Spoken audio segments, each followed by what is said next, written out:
Electron gain enthalpy सबसे ज़्यादा हो, लैटिस एनर्जी ज़्यादा हो, तो जो आयनिक कंपाउंड बनेगा स्ट्रॉन्गर आयनिक कंपाउंड बनेगा। तो अब यहाँ पर दो मॉलिक्यूल दिया गया है कंपेयर करने के लिए, सोडियम क्लोराइड, सीजियम क्लोराइड। अब देखो जो अनायन है, अनायन तो दोनों के लिए सेम है, जो डिफरेंस आ रहा है ना, डिफरेंस केवल कटायन में आ रहा है। ठीक बेटा, तो कटायनिक डिफरेंस हमको देखना, जो कटायन है कटायन में जो डिफरेंस आ रहा है वही देखना होगा। तो जो इलेक्ट्रॉन गेन एंथैल्पी है EA वो अनायन के लिए होता है, ठीक है, और जो आयनेशन एनर्जी है वो कटायन के लिए होगा। तो अब इन दोनों का आयनेशन एनर्जी कंपेयर करो, किसका आयनेशन एनर्जी कम होगा।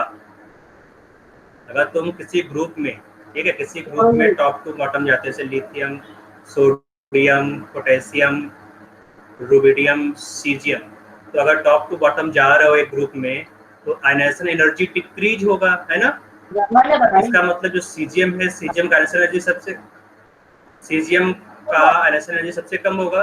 बेटा माइक थोड़ा सा है ना, संभाल कर बातें करो, आवाज सुनाई दे रहा तुम्हारा। तो सीजियम का आयनेशन एनर्जी सबसे कम होगा, ठीक बेटा। तो अगर आयनेशन एनर्जी कम है तो जो रिजल्टेंट जो कंपाउंड बनेगा यहाँ पर सीजियम क्लोराइड वो स्ट्रॉन्गर होगा, जो सीजियम क्लोराइड है वो स्ट्रॉन्गर बनेगा, ठीक है।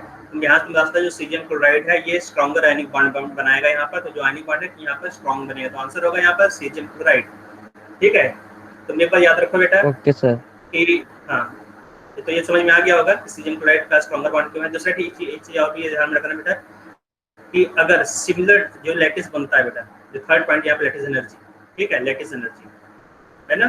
तो यहाँ पर तुम लैटिस बना रहे हो, एक मॉलिक्यूल का लैटिस बना रहे हो, कुछ इस तरह से लैटिस बनता होगा बेटा, है ना। यहाँ पर जो अलग अलग पॉइंट्स दिख रहा है ये कटायन या आयन हो सकता है, ठीक है। तो अगर साइज में डिफरेंस ज्यादा हो, एक मतलब एक बड़ा सा हो तो एक छोटा सा हो कटायन, एक कटायन बड़ा सा एक अनायन छोटा सा हो, अगर कटायन और अनायन का साइज डिफरेंस ज्यादा हो तो वो स्ट्रॉन्गर बॉन्ड नहीं बनता, जो लैटिस है वो वीकर लैटिस बनता है, ठीक है।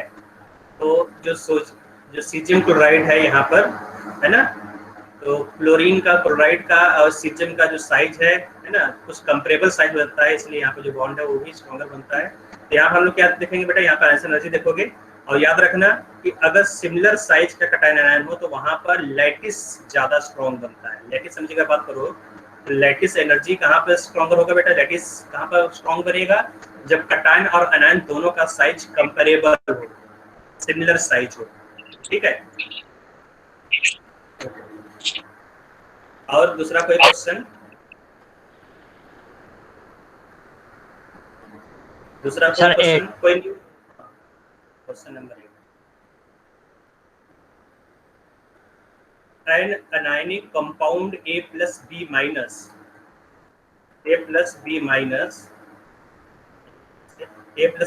is most likely to be formed when, ठीक है।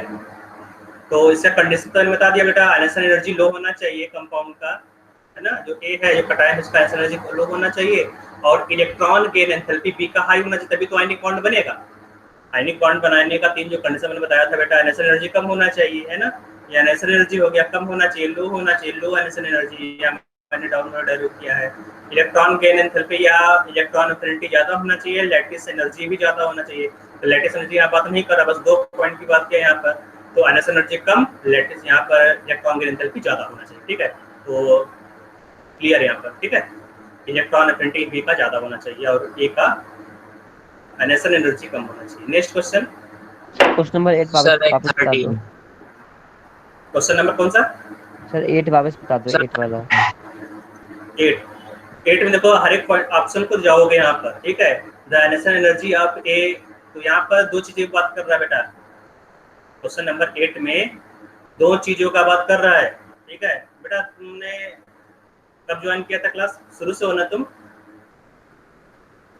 या कोई क्लास मिस हुआ तुम्हारा? नहीं सर, कोई क्लास मिस नहीं हुई है। अच्छा ठीक है, तो यहाँ देखो जो आयनिक बॉन्ड है, आयनिक बॉन्ड के लिए 3 फेवरेबल कंडीशन है, ठीक है।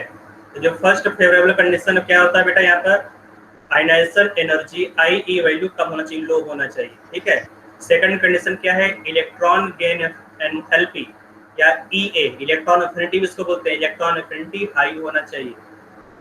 थर्ड पॉइंट है थर्ड पॉइंट बेटा लैटिस एनर्जी, लैटिस एनर्जी। ठीक है, लैटिस एनर्जी का मतलब बेटा ये भी हाई होना चाहिए। ठीक है, तो ये 3 कंडीशन है आयनिक कंपाउंड का, ये मैंने बताया भी है ना। अगर तुम्हें याद आ रहा हो, जब मैंने यहाँ पर आयनिक बॉन्ड बनना बताया था तो वहाँ पर ये डिस्कस हुआ, तो मैं दिखा दे रहा हूँ। तो यहाँ पर में है ये, ठीक है।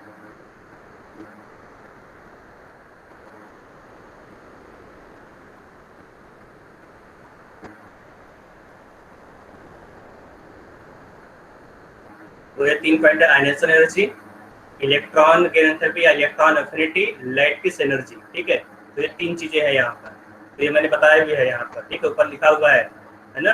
तो इसके बारे में एक्सप्लेन भी किया गया है। देखो यहाँ पर the condition for stable ionic bond, ionisation energy of cation forming atoms should be low, electron gain enthalpy of अनायन negative forming atoms should be high, lattice energy should be high. तो ये इसमें से 2 कंडीशन बारे में यहाँ पर पूछा गया है। ठीक, क्वेश्चन में कंडीशन ए और बी के बारे में। ठीक है बेटा, समझ में आ गया होगा। तो बस इसको याद रखना था, कुछ करना नहीं था यहाँ पर, बस इसको टिक कर देना था याद करके। और दूसरा कौन सा क्वेश्चन बेटा? Sir 13, question number 13। Beryllium 2+ is iso electronic with the following ions. Iso का मतलब क्या होता है बेटा, समझ में आता है तुम लोगों को आइसो का मतलब? यस सर इस वर्ड का ही मतलब समझ नहीं आया। नहीं, आइसो का मतलब मैं पूछ रहा हूँ। आइसो, आइसो का मतलब होता है सिमिलर, सिमिलर और सेम। ठीक है, ठीक है। उसके बाद क्या लिखा है बेटा? इलेक्ट्रॉनिक्स, इलेक्ट्रॉनिक्स मतलब क्या हुआ? इलेक्ट्रॉन, तो किस मॉलिक्यूल में सिमिलर या सेम इलेक्ट्रॉन, ये पूछ रहा है। ठीक है, तो नंबर ऑफ इलेक्ट्रॉन किसमें सेम है? देखो बेरिलियम 2+ बोल रहा है, बेरिलियम 2+ में कितने इलेक्ट्रॉन? यहाँ पे केवल इलेक्ट्रॉन काउंट करना है। बेरिलियम, बेरिलियम का जो जेड वैल्यू है ना, जेड कितना बेटा 4 होता है। 2 इलेक्ट्रॉन यहाँ से निकाल उड़ा दिया है ना, 2 इलेक्ट्रॉन निकाल दोगे कितना बचे? कितने इलेक्ट्रॉन यहाँ पर है? इलेक्ट्रॉन यहाँ काउंट करना है, इलेक्ट्रॉन्स। ठीक है, तो नंबर ऑफ इलेक्ट्रॉन्स यहाँ पे 2 बचेगा। 4 इलेक्ट्रॉन था बेटा बेरिलियम में, 2 इलेक्ट्रॉन को हटा दिया तो 2 बचेगा।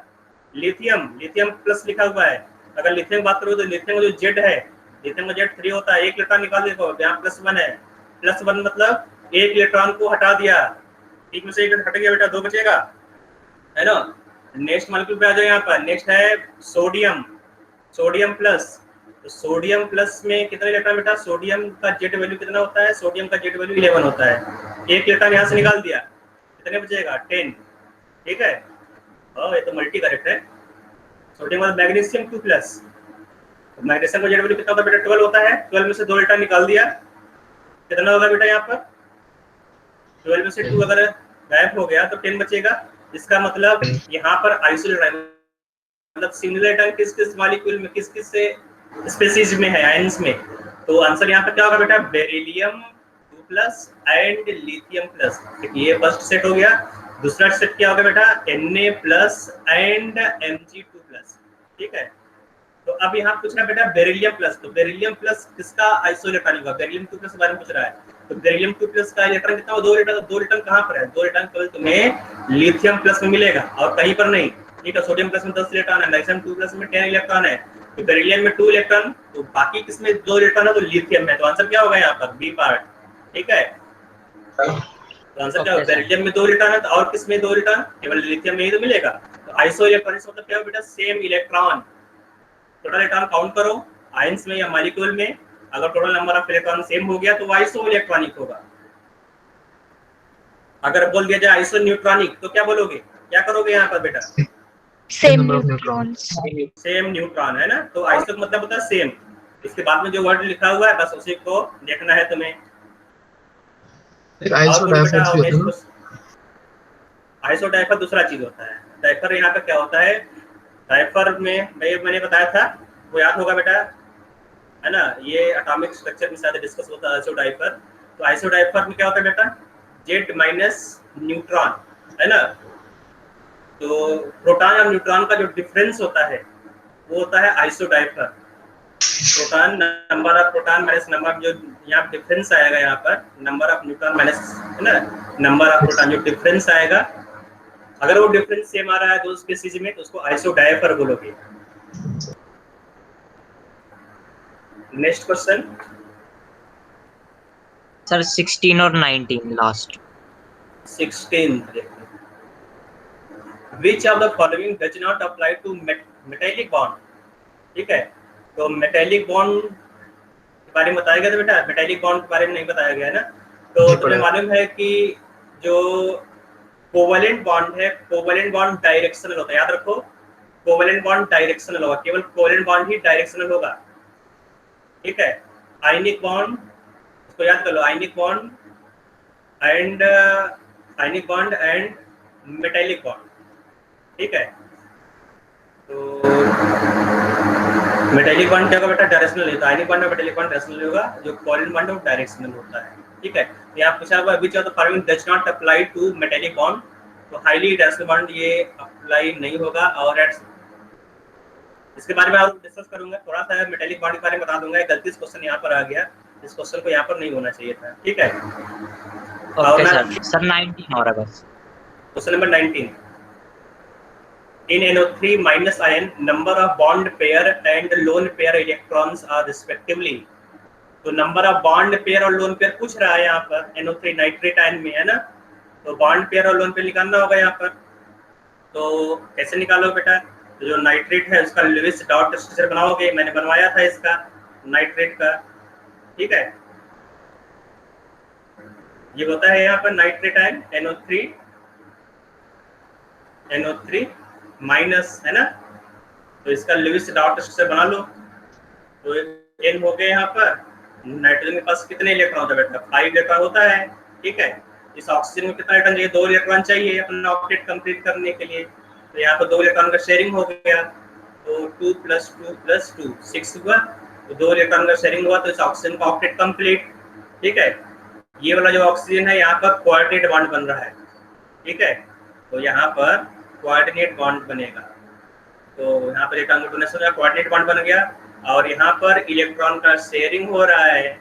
ठीक है, इलेक्ट्रॉन का शेयरिंग हो रहा है बेटा। यहाँ पर माइनस का मतलब क्या हुआ, यहाँ पर एक एक्सेस में इलेक्ट्रॉन है, एक बाहर से इलेक्ट्रॉन यहाँ पर आ गया। ठीक है, ये एक्सेस इलेक्ट्रॉन है, मैंने यहाँ पर डॉट बना दिया, डॉट मतलब एक एक्स्ट्रा इलेक्ट्रॉन यहाँ पर आ गया है बाहर से। ठीक है, तो अब यहाँ पर बॉन्ड बना दो, तो 2 + 2 + 2 6 1 7, एक और इलेक्ट्रॉन को चाहिए ऑक्टेट कंप्लीट कराने के लिए, और यहाँ पर ये इलेक्ट्रॉन का शेयरिंग हुआ है इस तरह से, है ना। तो अब यहाँ देखो, यहाँ पूछा total number of bond pair and electron pair in this molecule. ठीक है सर, आपने जो वो बताया था कि एक इलेक्ट्रॉन आ गया कहीं से, वो वाला समझ नहीं आया, वो कैसे बेटा। यहाँ देखो नाइट्रेट आयन में यहाँ पर O- है ना। Yes sir. अगर मान लो कोई एटम यहाँ पर A है, इसका मतलब ये न्यूट्रल है। ठीक है, इस एटम को अगर तुम एक इलेक्ट्रॉन दे दोगे तो क्या हो जाएगा, ये माइनस होगा ना, A-। तो ओके, मतलब इस एटम के पास एक एक्स्ट्रा इलेक्ट्रॉन है, बाहर से इलेक्ट्रॉन मिला इसको, तो अब ये जो ऑक्सीजन है ना, इसके ऊपर माइनस साइन लगा, इसका मतलब क्या हुआ, एक मतलब और इलेक्ट्रॉन इसको मिला। तो वो जो इलेक्ट्रॉन आया है उसको तुमने यहाँ पर सर्कल या डॉट से रिप्रेजेंट कर दिया। ठीक बेटा, बस सर हो गया, यही डाउट था। ठीक, और आगे चलिए बेटा, यहाँ समझ में आ गया सबको। आगे सब यहाँ इसको मैं कंप्लीट कर देता हूँ, ये हो गया है। तो यहाँ पर तुम्हें लोन पेयर काउंट करना है। ठीक है, तो लोन पेयर ऑफ इलेक्ट्रॉन, तो यहाँ पे देखो 2 इलेक्ट्रॉन यहाँ पर लोन पेयर देखो जो बॉन्डिंग में पार्टिसिपेट नहीं कर रहा है। ठीक है, 1 2 3 4 5 6 7 8 9 10 11 12 13 14 15 16। ठीक है, तो 16 लोन पेयर ऑफ इलेक्ट्रॉन है, तो इसका पेयर बनाओगे तो कितना हो जाएगा, 8 पेयर ऑफ इलेक्ट्रॉन, तो 8 लोन पेयर्स ऑफ इलेक्ट्रॉन हो जाएगा। ठीक है, तो 8 जो है लोन पेयर ऑफ इलेक्ट्रॉन हो गया। बॉन्ड पेयर जितना बॉन्ड बनना उतना बॉन्ड पेयर होता है बेटा। बॉन्ड कितना बना, 1 2 3 4, 4 बॉन्ड दिख रहा है ना, 1 2 3 4, तो 4 इलेक्ट्रॉन पेयर होगा, 4 बॉन्ड इलेक्ट्रॉन बॉन्डिंग पेयर होगा, है ना, और 8 इलेक्ट्रॉन पेयर होगा, मतलब लोन पेयर होगा, लोन पेयर होगा। 8 LP और 4 BP, BP मतलब बॉन्ड पेयर, तो 4 8 यहाँ पर आंसर होगा डी पार्ट। और किसी कोई डाउट नहीं है ना, आगे चले। Yes sir. थ्योरी पार्ट चले बेटा, थ्योरी पर।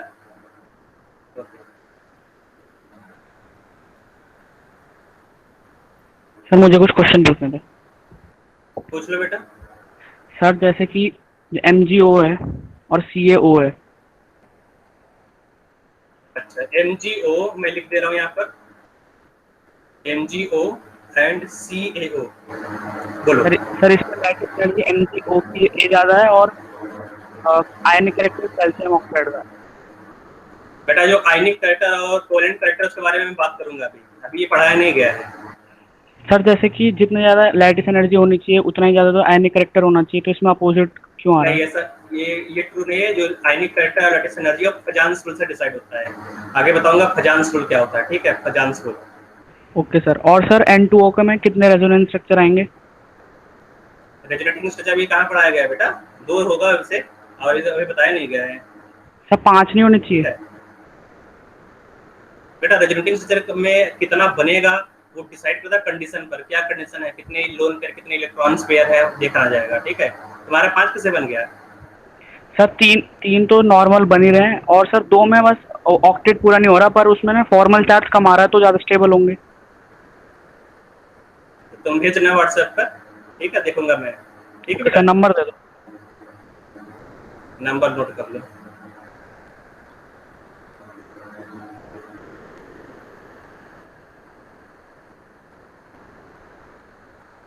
फोटो खींच के भेज देना इसका।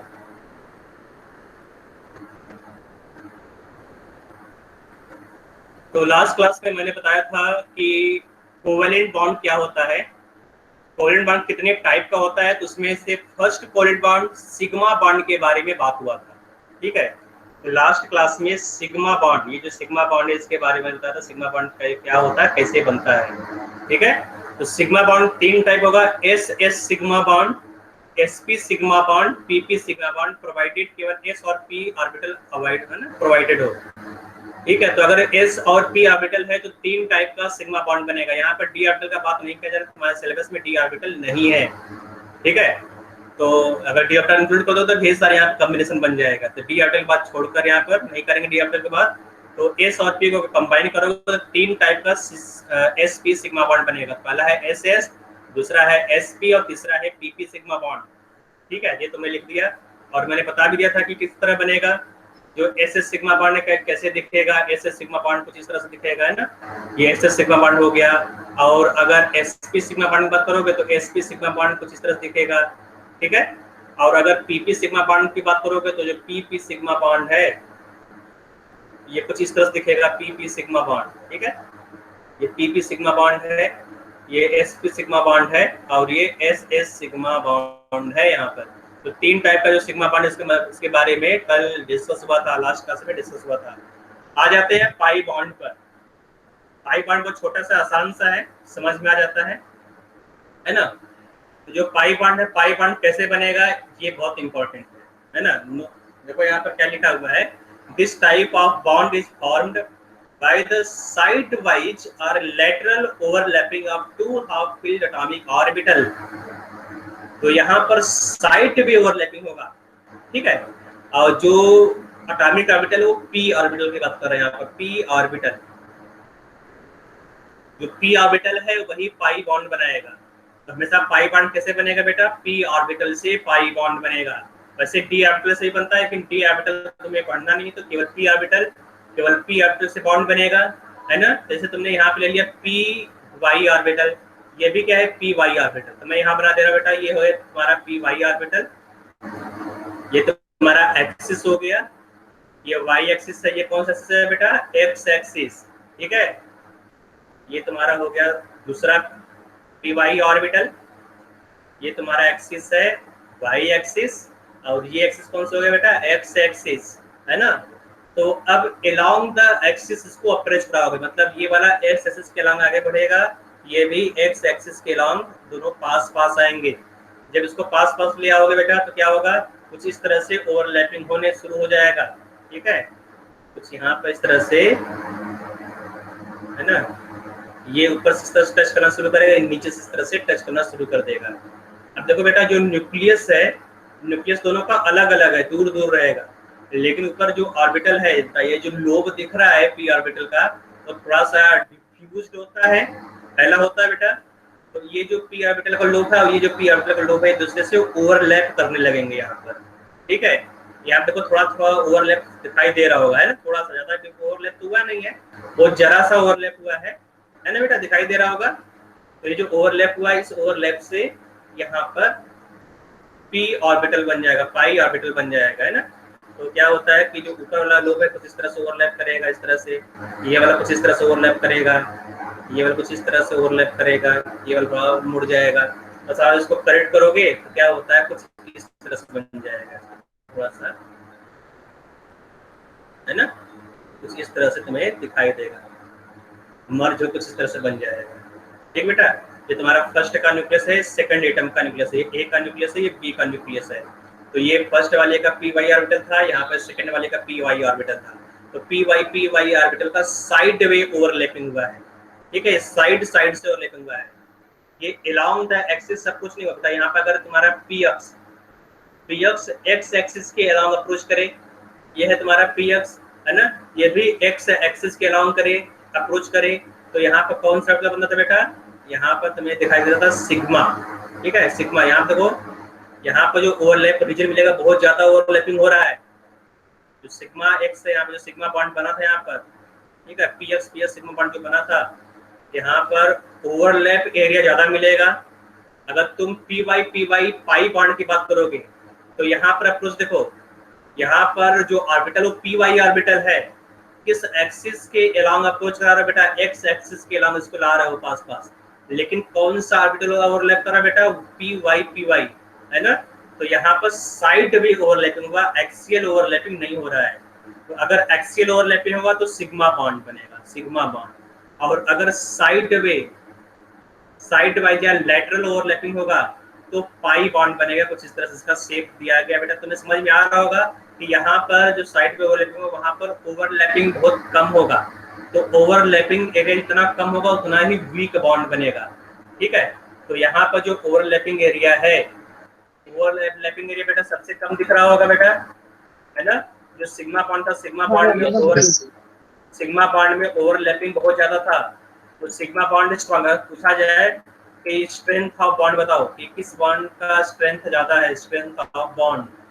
ठीक है, तो कौन सा बॉन्ड स्ट्रॉन्गर बॉन्ड होगा बेटा, तो sigma bond stronger than pi bond. ठीक है, तो सिग्मा बॉन्ड क्यों स्ट्रॉन्गर होता है पाई बॉन्ड से, क्योंकि यहाँ पर एक्सियल ओवरलैपिंग होगा, यहाँ पर हाई ओवरलैप्ड वॉल्यूम मिलेगा बेटा, हाई ओवरलैपिंग होगा, हाई ओवरलैपिंग वॉल्यूम। और जो पाई बॉन्ड है वो वीक क्यों होता है बेटा, पाई बॉन्ड, है ना, जो पाई बॉन्ड है वो वीक क्यों है, क्योंकि यहाँ पर लो ओवरलैपिंग वॉल्यूम मिलेगा, लो ओवरलैपिंग वॉल्यूम। ठीक है, तो ये दो पॉइंट नोट कर बेटा। Strength of bond, sigma bond is much stronger bond than pi bond, pi because of overlapping area, overlapping volume. ठीक है, इतना नोट करो, फिर आगे बता रहा हूँ मैं। सर हाँ बेटा बोलो। सर ये जो लिखा है sidewise lateral overlapping of two half filled atomic orbital, इसमें two half filled atomic orbital क्या है? हाँ बेटा, इसमें क्या हुआ देखो, ये जो तुम्हारा पी ऑर्बिटल था, पहला पी वाई ऑर्बिटल था, दूसरा भी पी वाई ऑर्बिटल था। ठीक है, तो सिग्मा बॉन्ड या पाई बॉन्ड कोवेलेंट बॉन्ड कब बनता है, कोवेलेंट बॉन्ड का जो कंडीशन ऊपर मैंने लिख पाया है। ठीक है, कोवेलेंट बॉन्ड का कंडीशन क्या है बेटा, है ना। तो ये देखो यहाँ पर नहीं बताया गया क्या, कोवेलेंट बॉन्ड बताया गया, कोवेलेंट बॉन्ड कहाँ गया, ये है वैलेंस बॉन्ड थ्योरी, है ना। तो वैलेंस बॉन्ड थ्योरी बताया गया है, for the covalent bond to form two atoms must come closer to each other so that orbital of one overlap with other, है ना, तभी तो कोवेलेंट बॉन्ड बनेगा। दूसरा कंडीशन यहाँ क्या है, overlapping orbital must have unpaired electron. तो जो ऑर्बिटल ओवरलैप कर रहा है उसके पास अनपेयर्ड इलेक्ट्रॉन होना चाहिए। ठीक है, तो जो दोनों ओवरलैपिंग ऑर्बिटल है, दोनों एटम, उसके पास अनपेयर्ड इलेक्ट्रॉन होना चाहिए, एटम 1 के पास भी, एटम 2 के पास भी। आ जाए नीचे यहाँ पर, तो यहाँ पर बात हो रहा है पी वाई ऑर्बिटल का। ठीक है, तो ये जो पी वाई ऑर्बिटल है ये फर्स्ट एटम का है, मान लेते हैं ये क्लोरीन है और ये भी क्लोरीन है। तो ये फर्स्ट क्लोरीन का पी वाई ऑर्बिटल है, ये सेकंड क्लोरीन का पी वाई ऑर्बिटल है। तो जब ये दोनों ओवरलैप करेगा, ठीक है, तो ये जब दोनों ओवरलैप करेगा तो यहाँ पर एक अनपेयर्ड इलेक्ट्रॉन चाहिए, यहाँ पर भी एक अनपेयर्ड इलेक्ट्रॉन होना चाहिए। जब ये दोनों ओवरलैप कर ले जाएगा तो यहाँ पे क्या बनेगा बेटा, यहाँ पर क्या बनेगा, यहाँ पर पाई बॉन्ड बनेगा। ठीक है, पाई बॉन्ड दोनों एटम का, यहाँ पर ऑक्सीजन मान लेते हैं, ऑक्सीजन, क्योंकि क्लोरीन में पाई बॉन्ड नहीं बने, ऑक्सीजन में बनता है ऑक्सीजन। ठीक है, तो ये फर्स्ट एटम हो गया ऑक्सीजन का, ये सेकंड एटम हो गया ऑक्सीजन का, दोनों के पास एक एक अनपेयर्ड इलेक्ट्रॉन होगा तभी पाई बॉन्ड बनेगा। ठीक है, तो ये इसका मतलब जहाँ पर लिखा गया है, ऊपर जो स्टेटमेंट दिया गया है, this type of bond is found by the side way और lateral overlapping up to half feet. Half feet मतलब ऑर्बिटल का हाफ फीट होगा, है ना। तो अगर एक ऑर्बिटल है तो ऑर्बिटल में मैक्सिमम 2 इलेक्ट्रॉन हो सकते हैं। ठीक है, अगर एक इलेक्ट्रॉन को निकाल दिया तो कितना बचेगा, एक इलेक्ट्रॉन। तो किसी भी ऑर्बिटल में अगर एक सिंगल इलेक्ट्रॉन है तो सिंगल इलेक्ट्रॉन मतलब हाफ फीट। ठीक है, अगर ऑर्बिटल में एक इलेक्ट्रॉन है इसका मतलब वो हाफ फील्ड है। तो यहाँ पे एक्चुअली सिंगल इलेक्ट्रॉन लिखना चाहिए, तो हाफ फील्ड से कोई दिक्कत नहीं है, दोनों का मतलब सेम होता है। ठीक है, अभी मैं एक्सप्लेन करूंगा कैसे बॉन्ड बन रहा है, मैं दिखाऊंगा। ठीक बेटा, ओके। Yes sir. अब ये तुम्हें समझ में आ गया होगा कौन सा बॉन्ड स्ट्रॉन्गर बॉन्ड है, कौन सा बॉन्ड वीकर बॉन्ड है, और क्यों स्ट्रॉन्गर बॉन्ड है, क्यों वीकर बॉन्ड है। यहाँ तो समझ में आ गया। बेसिस ये बता रहा हूँ अभी जो है बॉन्ड कैसे बनाएगा, कैसे तुम डिसाइड करोगे ये सिग्मा बॉन्ड ये पाई बॉन्ड में बताऊंगा, ये मॉलिक्यूल का एग्जांपल लेकर बताऊंगा तुम्हें। तो अब देखो यहाँ पर जैसे तुमने 2 ऑर्बिटल ले लिया, एक तुम्हारा हो गया, ये हो गया तुम्हारा पी वाई ऑर्बिटल। ठीक है, और ये तुम्हारा हो गया पी एक्स ऑर्बिटल। तो इन दोनों को मिलाकर क्या कोई बॉन्ड बनेगा? याद रखो बेटा, अलग अलग एक्सिस का ऑर्बिटल मिलाकर कोई भी बॉन्ड नहीं बनता। देखो ये पी वाई ऑर्बिटल है, तो यहाँ पर electron along the Y axis होगा, ये पी एक्स ऑर्बिटल है। ठीक है, ये पी एक्स है। तो यहाँ पर देखो जो लोब दिख रहा है बेटा, यहाँ पर दिख रहा है, यहाँ पर लोब है ना, ये जो लोब है उसी में इलेक्ट्रॉन होता है लोब के अंदर। ठीक है, और ये जो लोब है ये एक्स एक्सिस के अलोंग है। जब इन दोनों को अप्रोच कराओगे, एक दूसरे के पास ले आओगे, ठीक है, इसको यहाँ पर पास ले आओगे, है ना, तो कुछ इस तरह से हो जाएगा बेटा। तो जो पी वाई ऑर्बिटल है उसका लोब अलग रहेगा, उसका इलेक्ट्रॉन अलग रहेगा, और जो पी एक्स ऑर्बिटल है उसका इलेक्ट्रॉन अलग रहेगा। मतलब इसमें कोई भी ऐसा कॉमन रीजन नहीं मिलेगा जहाँ पर इलेक्ट्रॉन या फिर वॉल्यूम ओवरलैप हो। ठीक है, तो जो पी वाई ऑर्बिटल है उसका लोब अलग है, पी एक्स ऑर्बिटल का जो लोब है वो अलग है। तो इस यहाँ पर ओवरलैपिंग रीजन तुम्हें दिखाई नहीं दे रहा है ना बेटा। तो अगर ओवरलैपिंग रीजन नहीं दिखाई दे रहा है तो यहाँ पर कोई बॉन्ड नहीं बनेगा। तो याद रखो सिमिलर टाइप ऑफ एक्सिस होना चाहिए। अगर पी एक्स है या पी वाई है तो पी वाई से ओवरलैप करेगा, तो चाहे सिग्मा बॉन्ड बने चाहे पाई बॉन्ड बने। ठीक है, जो पी जेड है पी जेड से ओवरलैप करेगा, पी एक्स से ओवरलैप करेगा तभी बॉन्ड बनेगा, है ना। ऐसा नहीं है कि पी एक्स पी वाई से मिलकर बॉन्ड बना ले, या फिर पी वाई पी जेड से बॉन्ड बना ले, या फिर पी जेड पी एक्स से बॉन्ड बना ले। यहाँ पर कोई बॉन्ड तुम्हें नहीं दिखाई देगा। तेरा समझ में आ रहा है बेटा? Yes sir. इससे कोई डाउट दोबारा पूछ लो, दोबारा पढ़ दूंगा मैं ये स्टेटमेंट। बॉन्ड बनने के लिए जो ऑर्बिटल्स है, ऑर्बिटल्स का एक्सिस सेम होना चाहिए। ठीक बेटा, जेड एक्सिस पर हो रही है कोई ओवरलैपिंग? हाँ बेटा, जो जेड एक्सिस है, मान लो ये तुम्हारा पी जेड है, ठीक है, और ये दूसरा तुमने ले लिया, ये भी तुम्हारा पी जेड है। पी जेड को, है ना, पी जेड को पास लाओ, ये तुम्हारा एक्सिस ऑफ ओवरलैपिंग एक्स है, एक्स एक्सिस के पास लाओ यहाँ पर। ठीक है, अलोंग द एक्स एक्सिस को अप्रोच कराओ, तो क्या होगा यहाँ पर ना, साइड में ओवरलैपिंग होगा, पाई बॉन्ड बनेगा, है ना। या फिर इस तरह देखो बेटा, ये तुम्हारा है पी जेड ऑर्बिटल, ठीक है, ये जेड एक्सिस है, ये तुम्हारा जेड एक्सिस है, ये भी पी जेड ऑर्बिटल, दोनों को पास ले आओ। जब पास ले आओगे तो क्या होगा बेटा, ओवरलैपिंग होगा यहाँ पर।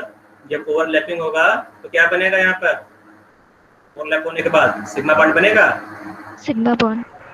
हाँ, तो दो तरह से यहाँ पर ओवरलैपिंग होगा, या तो साइड वे, होगा तो पाई बॉन्ड, या फिर along the axis अप्रोच हो। अगर along the axis अप्रोच होगा तो सिग्मा बॉन्ड बनेगा। सर वाई एक्सिस, वो जेड एक्सिस तो एक स्लैंट लाइन आती है ना एक्स और वाई के बीच में। तो एक्सिस है परपेंडिकुलर होता है वहां पर, जो तीनों एक्सिस है एक्स वाई जेड, अगर स्पेस में एक्स वाई जेड एक्सिस बोल दिया कि कौन सा एक्स एक्सिस है, कौन सा वाई, कौन सा जेड, तो क्या तुम उसको डिस्टिंग्विश कर पाओगे? नहीं कर पाओगे ना बेटा, क्योंकि तीनों सिमेट्रिकल होता है तीनों एक्सिस। Okay sir. तो जो सिनेरियो एक्स एक्सिस के अलोंग होगा उसी तरह से वाई एक्सिस, उसी तरह से जेड एक्सिस भी होगा। ओके, और कोई डाउट है किसी को? नहीं है, नहीं है ना? तो चलते हैं यहाँ पर फॉर्मेशन ऑफ बॉन्ड, ठीक है, फॉर्मेशन ऑफ सिग्मा बॉन्ड। तो एक दो बॉन्ड बनाकर देखते हैं कैसे बॉन्ड बनता है, फिर उसके बाद हम लोग आगे देखेंगे, ठीक है। तो यहाँ पर मैं लेता हूँ फॉर्मेशन ऑफ, हाँ बोलो सर। ये अलोंग एक्सिस और वो साइडवेज समझ में आया, कैसे होगा? कौन सा पीजेड वाला? Yes sir. चलो मैं यहाँ पे एक एग्जांपल बता रहा हूँ फॉर्मेशन ऑफ, इसको देखते जाओ बेटा आगे, कोई दिक्कत नहीं, आगे तुमने मिस कर दिया कोई दिक्कत नहीं है, तुम आगे देखो यहाँ पर, ठीक है, समझ में आ जाएगा, यहाँ रिपीट होगा चीजें, ठीक है बेटा, जो चीजें मैंने ऊपर बताया है वही चीजें मैं यहाँ पर नीचे रिपीट करूंगा, इसको केयरफुली देखना। अगर यहाँ पर डाउट तुरंत वही पूछना बेटा, जहाँ पर डाउट तुरंत पूछोगे तो समझ में आएगा, ठीक है, लास्ट क्लास से पूछोगे भी तो थोड़ा सा प्रॉब्लम हो जाएगा, वो चीजें आगे बढ़ जाएगी, तब तक तुरंत पूछा करो बेटा, है ना, समझ में ना आए तो। देखो यहाँ पर फॉर्मेशन ऑफ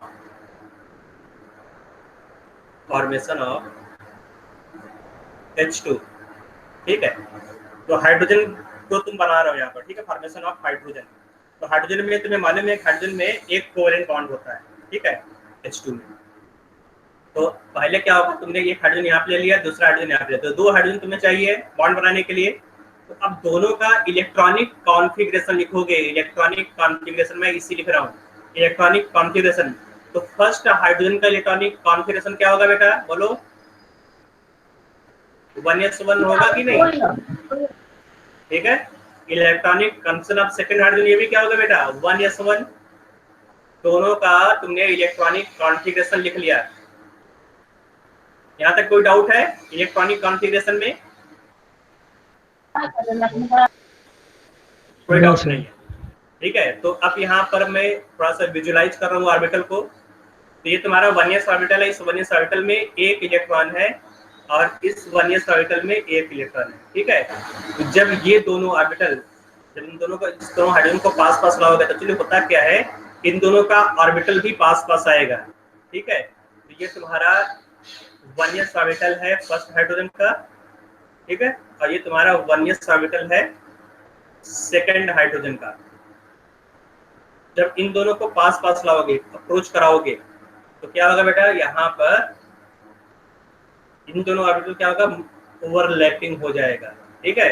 जब ओवरलैपिंग होगा तो यहाँ पर देखो एक इलेक्ट्रॉन यहाँ पर, इलेक्ट्रॉन यहाँ पर है, तो दोनों इलेक्ट्रॉन का ओवरलैपिंग हो जाएगा, ठीक है। तो यहाँ पर एक न्यू ऑर्बिटल बनेगा और उस न्यू ऑर्बिटल में दोनों इलेक्ट्रॉन आ जाएगा, इस फर्स्ट हाइड्रोजन का इलेक्ट्रॉन आ जाएगा, सेकंड हाइड्रोजन का इलेक्ट्रॉन हो जाएगा।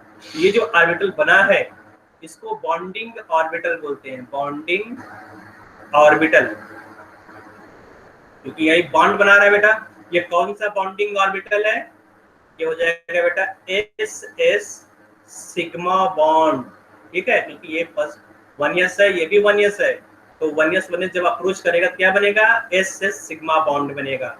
इसी तरह से यहाँ देखो बेटा, ये 1s है, ये 1s है, जब दोनों पास पास आएंगे तो क्या बनाएगा, ये फर्स्ट एटम का न्यूक्लियस है, ये सेकंड हाइड्रोजन का न्यूक्लियस है, जब दोनों मिल जाएगा यहाँ पर तो क्या बन गया बेटा, ये जो तुम्हें दिख रहा है पूरा का पूरा जो एरिया दिख रहा है यहाँ पर, ये एरिया है ना, ये क्या है बेटा, एक्चुअली ये बॉन्ड है, ठीक है। ये कौन सा बॉन्ड है बेटा, 1s सिग्मा बॉन्ड। कभी कभी इसका जो प्रीफिक्स उसको भी साथ में चलते हैं, क्योंकि यहाँ पे देखो ये तो 1, ये भी s है, ये भी s ऑर्बिटल, लेकिन कौन सा s ऑर्बिटल, जो s ऑर्बिटल है अलग अलग टाइप का s ऑर्बिटल होता है, जैसे 1s हो गया, 2s हो गया, 3s हो गया, 4s हो गया, 5s हो गया, है ना। तो अलग अलग टाइप का s ऑर्बिटल है। इन सब में से कौन सा s ऑर्बिटल है, 1s ऑर्बिटल। सेकंड हाइड्रोजन का कौन सा s ऑर्बिटल है, ये भी 1s ऑर्बिटल है। तो इसका नेमिंग क्या होगा, 1s सिग्मा बॉन्ड, ठीक है। और 1s सिग्मा बॉन्ड एक्चुअली है क्या, ये एक्चुअली है SS सिग्मा बॉन्ड, ठीक है।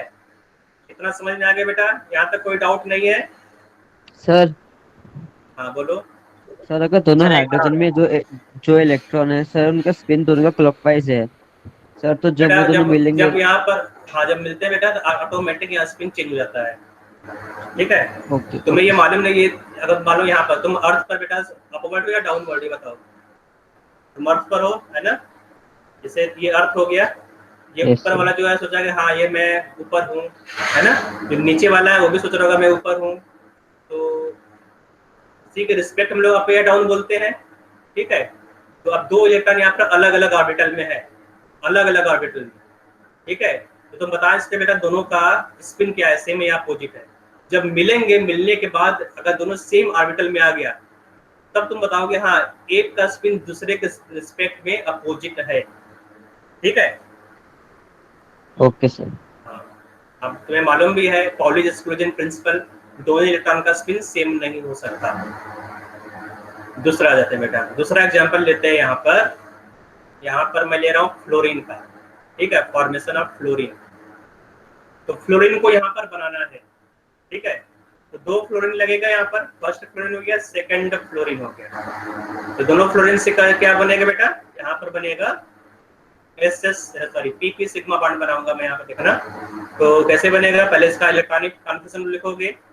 तो जो F है इसके पास कितने इलेक्ट्रॉन है, Z is equal to F, लिखोगे नंबर ऑफ इलेक्ट्रॉन, है ना। दोनों का नंबर ऑफ इलेक्ट्रॉन लिख दिया, 9 इलेक्ट्रॉन है। फिर इसके बाद इलेक्ट्रॉनिक कॉन्फिगरेशन लिखोगे, दोनों का इलेक्ट्रॉनिक कॉन्फिगरेशन। तो फर्स्ट फ्लोरीन का इलेक्ट्रॉनिक कॉन्फिगरेशन तुम बताओ बेटा क्या होगा, बोलते जाओ, बोलो। 2p5 2p5 2p5 है ना, 1s2 2s2 2p5। उसी तरह से यहाँ पर भी होगा 1s2 2p2 2p5, ठीक है। अब यहाँ पर जो ऑर्बिटल्स है उसको मैं दिखा दे रहा हूँ। तो ये तुम्हारा 1s2 ऑर्बिटल है, ये इनर ऑर्बिटल है। तो बॉन्डिंग में कभी भी इनर ऑर्बिटल पार्टिसिपेट नहीं करता है। ये 2s2 ऑर्बिटल है, 2s ऑर्बिटल, इसमें 2 इलेक्ट्रॉन है ना। और ये तुम्हारा हो गया लास्ट वाला 2p सब सेल है, और इस सब सेल में 5 इलेक्ट्रॉन है, 1 2 3 4 5। तो देखो एक अनपेयर्ड इलेक्ट्रॉन यहाँ पर दिख रहा है, ये वाला लास्ट वाला। इसी तरह से यहाँ पर भी बनाओगे, है ना। तो ये हो गया तुम्हारा 1s2, ये पेयर्ड इलेक्ट्रॉन है 1s2। दूसरा हो जाएगा 2s2, और ये तुम्हारा हो गया सब सेल 1 2 3 4 5 इलेक्ट्रॉन, ठीक है, 2p। तो ये 2p सब सेल में 5 इलेक्ट्रॉन हो गया। तो अब इन दोनों को पास पास लाओगे, ठीक है। जब इन दोनों को पास पास लाओगे तो वैलेंस सेल में कितने इलेक्ट्रॉन बेटा, वैलेंस सेल में देखो ये तुम्हारा हो गया inner orbital, sorry inner shell. समझ बेटा, जो आउटर मोस्ट सेल होता है, आउटर मोस्ट सेल को क्या बोलते हैं, वैलेंसी सेल। ये तुम्हारा वैलेंसी सेल है जो मैंने ग्रीन से हाईलाइट किया यहाँ पर, वैलेंसी सेल हो गया। और ये क्या बेटा, इनर सेल है। मैंने ऊपर बताया था, ऊपर वैलेंसी बॉन्ड थ्योरी बताया था वीबीटी में, वीबीटी मैंने एक्सप्लेन किया था ना ऊपर, वही है, ठीक है। तो ये तुम्हारा क्या है बेटा, इनर सेल, इनर सेल या इनर ऑर्बिटल। और ये क्या है बेटा, ये तुम्हारा है वैलेंसी सेल ऑर्बिटल, ठीक है, या फिर वैलेंसी ऑर्बिटल। तो ये वैलेंसी सेल में बोल रहा हूँ मैं, वैलेंसी सेल, वैलेंसी सेल, ठीक है। तो बॉन्ड कैसे बनेगा, बॉन्ड केवल वैलेंसी सेल इलेक्ट्रॉन ही बनाएगा। तो वैलेंसी सेल इलेक्ट्रॉन यहाँ पर 5 है, और यहाँ पर 5 यहाँ दिख रहा होगा, 2 + 5 7, 2 + 5 7, है ना। तो वैलेंसी इलेक्ट्रॉन कितना होगा, 7 इलेक्ट्रॉन है। उसमें से देखो जो 2s ऑर्बिटल ये कंप्लीटली फिल्ड है। अगर 2p की बात करोगे, 2p में एक अनपेयर्ड इलेक्ट्रॉन यहाँ पर है, एक अनपेयर्ड इलेक्ट्रॉन यहाँ पर है। तो अगर इन दोनों को पास पास लाओगे, है ना, अगर पास पास लाओगे तो कौन सा ऑर्बिटल ओवरलैप करेगा, जिसके पास हाफ फील्ड ऑर्बिटल हो वही सबसे ओवरलैप करेगा, है ना। तो हाफ फील्ड ऑर्बिटल यहाँ पर है p, और यहाँ पर है p, दिख रहा है बेटा, ये p ऑर्बिटल और ये p ऑर्बिटल ओवरलैप करेगा, है ना। तो ये मैंने बना लिया, ये p ऑर्बिटल है फर्स्ट का, ये सेकंड का p ऑर्बिटल है, ठीक है।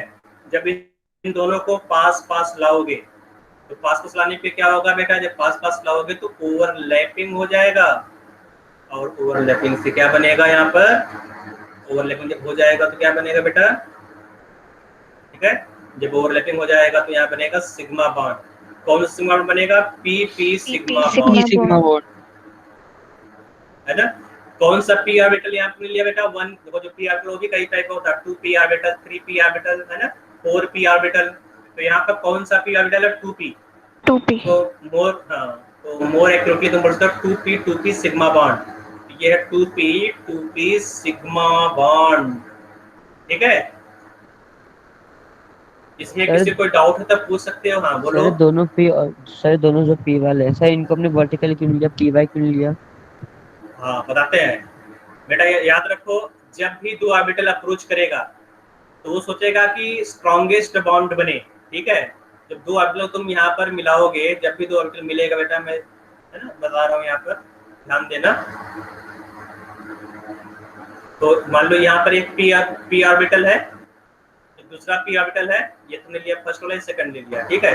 अब इन दोनों को इस तरह से लेटरल ओवरलैपिंग तो करना सही बेटा, तुम्हारा क्वेश्चन था। इसको यस इस सर। तरह से भी तो अप्रोच करा सकते थे, लेकिन ये नहीं कराया। क्यों नहीं कराया बेटा? क्योंकि यहाँ पर जब तुम इस तरह से अप्रोच कराओगे तो वीकर बॉन्ड बनेगा, ठीक है, वीक बॉन्ड बनेगा। और कभी भी कोई भी मॉलिक्यूल वीक बॉन्ड नहीं बनाना चाहेगा, वो हमेशा स्ट्रॉन्ग बॉन्ड बनाता है बेटा, ठीक है। तो जब भी तुम बॉन्ड बनाओगे सबसे पहले कौन सा बॉन्ड बनेगा? सिग्मा बॉन्ड बनेगा। एक सिग्मा बॉन्ड बनने के बाद तब जाकर पाई बॉन्ड बनेगा, ठीक है। क्योंकि जो पाई बॉन्ड है काफी वीकर बॉन्ड है। मान लो ये तुम्हारा फ्लोरीनेटम है, ये सेकंड फ्लोरीनेटम है, और यहाँ पे तुमने साइड में ओवरलैपिंग करा दिया। तो जो साइड में ओवरलैपिंग से बॉन्ड बनेगा बहुत ही नाजुक बॉन्ड बनेगा, तुरंत F2 बनेगा, तुरंत क्या होगा? ब्रेक हो जाएगा, फिर से FF बना लेगा, है ना। तो ये रिवर्सिबल रिएक्शन हो जाएगा। जो FF है यहाँ तुमने मिलाकर तुमने F2 बनाया, ठीक है, ये एक्चुअली रिवर्सिबल हो जाएगा। यहाँ पर पाई बॉन्ड नहीं लगा, तुम पाई बॉन्ड बनाओगे, फिर से ये पाई बॉन्ड ब्रेक हो जाएगा, ठीक है। पाई बॉन्ड ब्रेक होकर फिर से दो अलग अलग एटम बना लेगा, ठीक है। तो सर तो पहले बॉन्ड की Yes, जरूरत sir. क्या? तो पाई बॉन्ड बताऊंगा कैसे बनेगा, अभी थोड़ा हो मत, अभी मैं सिग्मा बॉन्ड चल रहा हूँ, ठीक है, कंफ्यूज मत करो मुझे। चलो आगे चलता हूँ मैं। सर पर 5 बॉन्ड क्या तो तक हो सिग्मा गया? बॉन्ड के बाद बनता है। हाँ बताऊंगा मैं अभी। ये पाई बॉन्ड पर आ रहा हूँ मैं। घबराओ क्यों, घबरा क्यों रहे बेटा? चलो तो यहाँ तक बेटा कोई डाउट है? यहाँ तक मैंने बताया, यहाँ तक कोई डाउट नहीं है ना। अब मैंने ये भी बता दिया है कि पहले क्या बनेगा? सिग्मा बॉन्ड बनेगा। इसको भी दिमाग में रख लो, पहले सिग्मा बॉन्ड बनेगा, सिग्मा बॉन्ड के बाद ही पाई बॉन्ड बनेगा, ठीक है। क्यों पहले सिग्मा बॉन्ड बनेगा? क्योंकि सिग्मा बॉन्ड स्ट्रॉन्गर बॉन्ड होता है, पाई बॉन्ड वीकर बॉन्ड बनेगा। अगर पाई बॉन्ड वीकर बॉन्ड तुमने बना दिया तो वो रिवर्स हो जाएगा, तुरंत फिर से फ्लोरीन एटम में टूट जाएगा, ठीक है। अब आते हैं बेटा पाई बॉन्ड कैसे बनेगा, उसको देखते हैं, ठीक बेटा। सर एक मिनट सर, जब सिग्मा बॉन्ड बनी जाएगा तो पाई बॉन्ड की जरूरत ही क्या है? अरे बेटा थोड़ा आगे तो सुनो, इतना हो गया, यहाँ तक कोई डाउट नहीं है ना।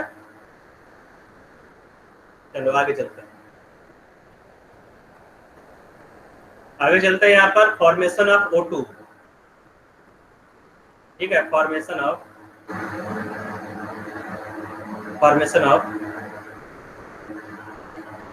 O2। ये फॉर्मेशन लिखा बेटा, थोड़ा सा करेक्ट कर सकते तुम लोग खुद से। फॉर्मेशन ऑफ O2,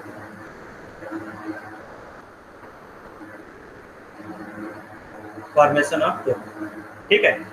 अब यहाँ पर देखेंगे कि पाई बॉन्ड क्यों बनेगा, पाई बॉन्ड बन क्यों रहा है। सिग्मा बॉन्ड बन गया तो पाई बॉन्ड क्या जरूरत है, ये भी तुम्हारे यहाँ पर क्लियर हो जाएगा, ठीक है। तो आ जाते हैं बेटा, यहाँ पर 2 ऑक्सीजन चाहिए O2 में। ये तुम्हारा फर्स्ट ऑक्सीजन है, ये सेकंड ऑक्सीजन है, 2 ऑक्सीजन हो गया, ठीक है। दोनों का इलेक्ट्रॉनिक कॉन्फ़िगरेशन लिखोगे, इलेक्ट्रॉनिक कॉन्फ़िगरेशन, इलेक्ट्रॉनिक कॉन्फ़िगरेशन। तो इलेक्ट्रॉनिक कॉन्फ़िगरेशन ऑफ ऑक्सीजन, कितने बेटा इलेक्ट्रॉन होते हैं ऑक्सीजन में, यहाँ लिखोगे, है ना। 8। हाँ, तो यहाँ पर इलेक्ट्रॉनिक कॉन्फ़िगरेशन बताओ, क्या लिखूँ मैं यहाँ पर? 1s2, 2s2, 2s2, 2p4 2p, 2p4। इसका भी यही होगा, 1s2, 2s2, 2p4। दिशा किसी बेटा, कोई दिशा है? न्यू एडमिशन हुआ किसी का? दिशा नहीं कोई, ठीक।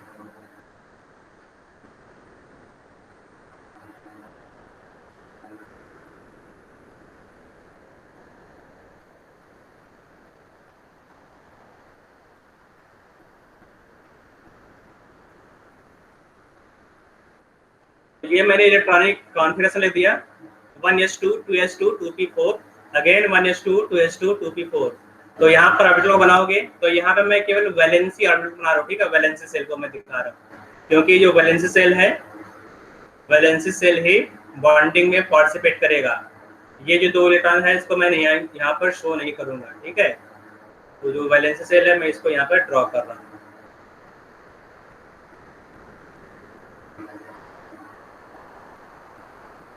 इसमें 2 इलेक्ट्रॉन है, इसमें भी 2 इलेक्ट्रॉन है, 4 इलेक्ट्रॉन बेटा 2p सब सेल में है,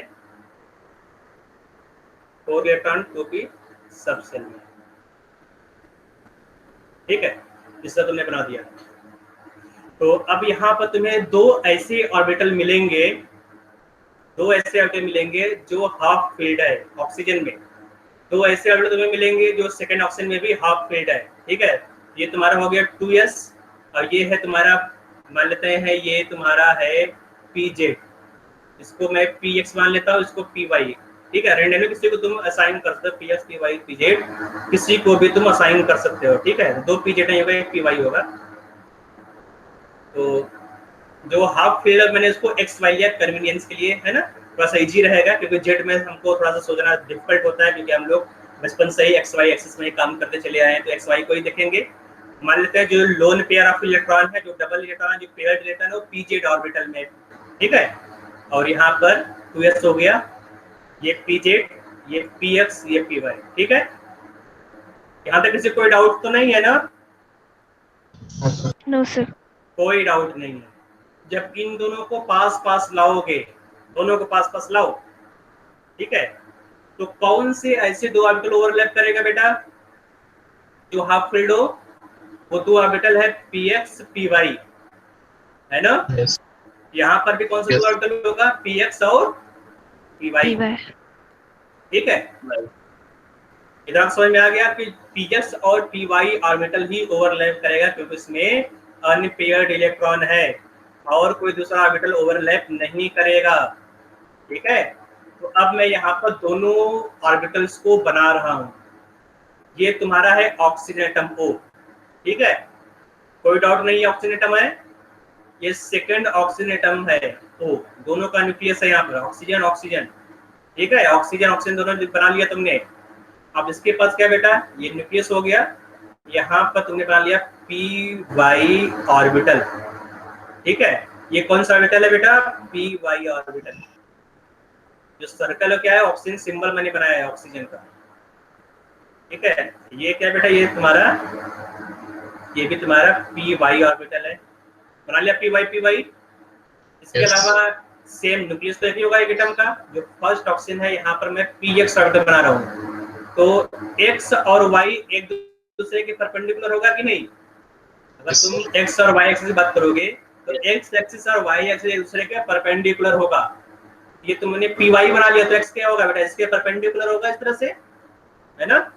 यहाँ पर तुमने बना लिया px, ये हो गया px, ठीक है। इस तरह तुमने यहाँ पर बना लिया, ये तुम्हारा हो गया px, ये हो गया px, तो ये तुम्हारा px है, ये px ऑर्बिटल है।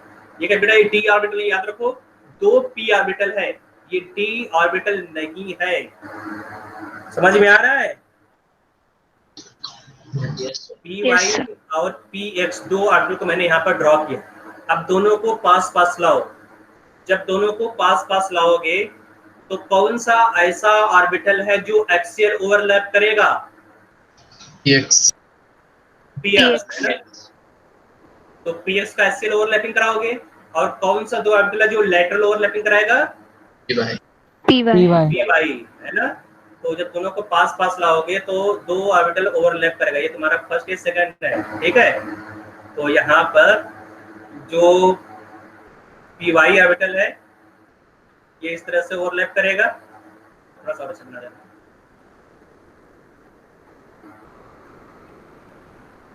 ठीक है। तो ये तुम्हारा हो गया एक्सियल ओवरलैपिंग, एक्स एक्सिस है। और जो y ऑर्बिटल यहाँ पे क्या होगा बेटा? y ऑर्बिटल के बीच में लैटरल ओवरलैपिंग होगा। उसको हम लोग इस तरह से लाइन से भी दिखा देते हैं कभी कभी, है ना। थोड़ा सा क्लैरिटी के लिए इस तरह से लाइन से, डबल लाइन से इस तरह से दिखा देते हैं। ये तुम्हारा लैटरल ओवरलैपिंग है। ठीक है, तो दिख रहा होगा यहाँ पर। तो ये क्या बना बेटा, यहाँ पर ये बन गया तुम्हारा पाई बॉन्ड। पाई बॉन्ड बनेगा, लेटरल ओवरलैपिंग में तो पाई बॉन्ड बनेगा ना बेटा। और ये Yes. बीच में क्या बना, बीच में यहाँ पर क्या बना, ये बन गया तुम्हारा sigma Sigma bond. Sigma bond. तो देखो बेटा, पहले यहाँ पर क्या बनाया, पहले तुमने यहाँ पर सिग्मा बॉन्ड ही बनाया, सिग्मा बॉन्ड बनाने की कोशिश किया बेटा। तो क्या यहाँ पर 2 सिग्मा बॉन्ड पॉसिबल है कभी भी, No sir. है ना? 2 सिग्मा बॉन्ड बनेगा ही नहीं, क्योंकि जो एक्सिस है एक दूसरे के परपेंडिकुलर है। तो बस एक ही एक्सिस का तुम एक्सियल ओवरलैपिंग करा पाओगे, बाकी 2 का साइड वे ओवरलैपिंग होगा।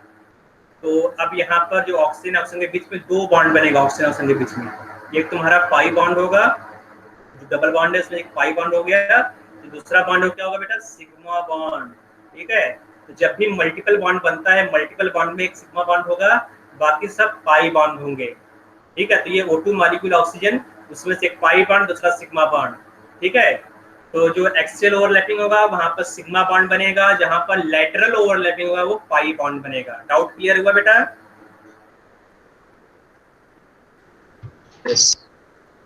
चलो फॉर्मेशन ऑफ नाइट्रोजन देखते हैं, नाइट्रोजन N2।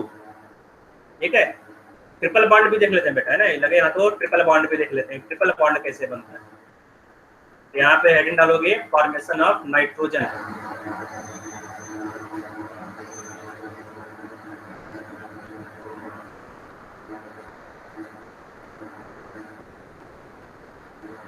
ठीक है, तो मालूम है नाइट्रोजन ट्रिपल बॉन्ड होता है, देखते हैं कैसे बनता है। ये होगा नाइट्रोजन, ये होगा सेकंड नाइट्रोजन। तो दोनों का ये कॉन्फ़िगरेशन लिखो, तुम लोग पेपर में लिखो, अपने कॉपी में लिखो। इलेक्ट्रॉनिक कॉन्फ़िगरेशन लिख कर बताओगे मुझे बेटा, है ना? तो इलेक्ट्रॉनिक टर्म से बताओगे, यहाँ पर क्या होगा, 1s2 2s2 2p 2p3 हाँ 2p3 2s2 2p3। ठीक है, तो दोनों ही पी सब सेल में 3 इलेक्ट्रॉन है। ये तुम्हारा हो गया इनर ऑर्बिटल, ये हो गया आउटर ऑर्बिटल। ठीक है, ये दोनों आउटर ऑर्बिटल इनर ऑर्बिटल है। तो ये दो वैलेंस सेल हो गया बेटा, वैलेंस सेल, है ना? और जो 1s2 है वो इनर सेल हो गया। तो वैलेंस सेल की ही बात करेंगे हम लोग। वैलेंस सेल को यहाँ नीचे ड्रॉ करेंगे, देखेंगे कितने अनपेयर्ड इलेक्ट्रॉन है वैलेंस सेल में। ठीक है, दोनों पे इलेक्ट्रॉनिक फंक्शन लिखोगे, लिखने के बाद तुम यहाँ पर आफ्टर को बनाओगे वैलेंस सेल ऑर्बिटल को। तो ये हो गया तुम्हारा 1s2। ठीक है, इन तीनों में ही एक अनपेयर्ड इलेक्ट्रॉन है, कंप्लीट इलेक्ट्रॉन हो गया यहाँ पर। और ये इन तीनों पी ऑर्बिटल में एक इलेक्ट्रॉन है। ठीक है, तो तीनों ऑर्बिटल का यहाँ पर नेमिंग कर देते हैं बेटा कि कौन कौन सा ऑर्बिटल यहाँ पर है।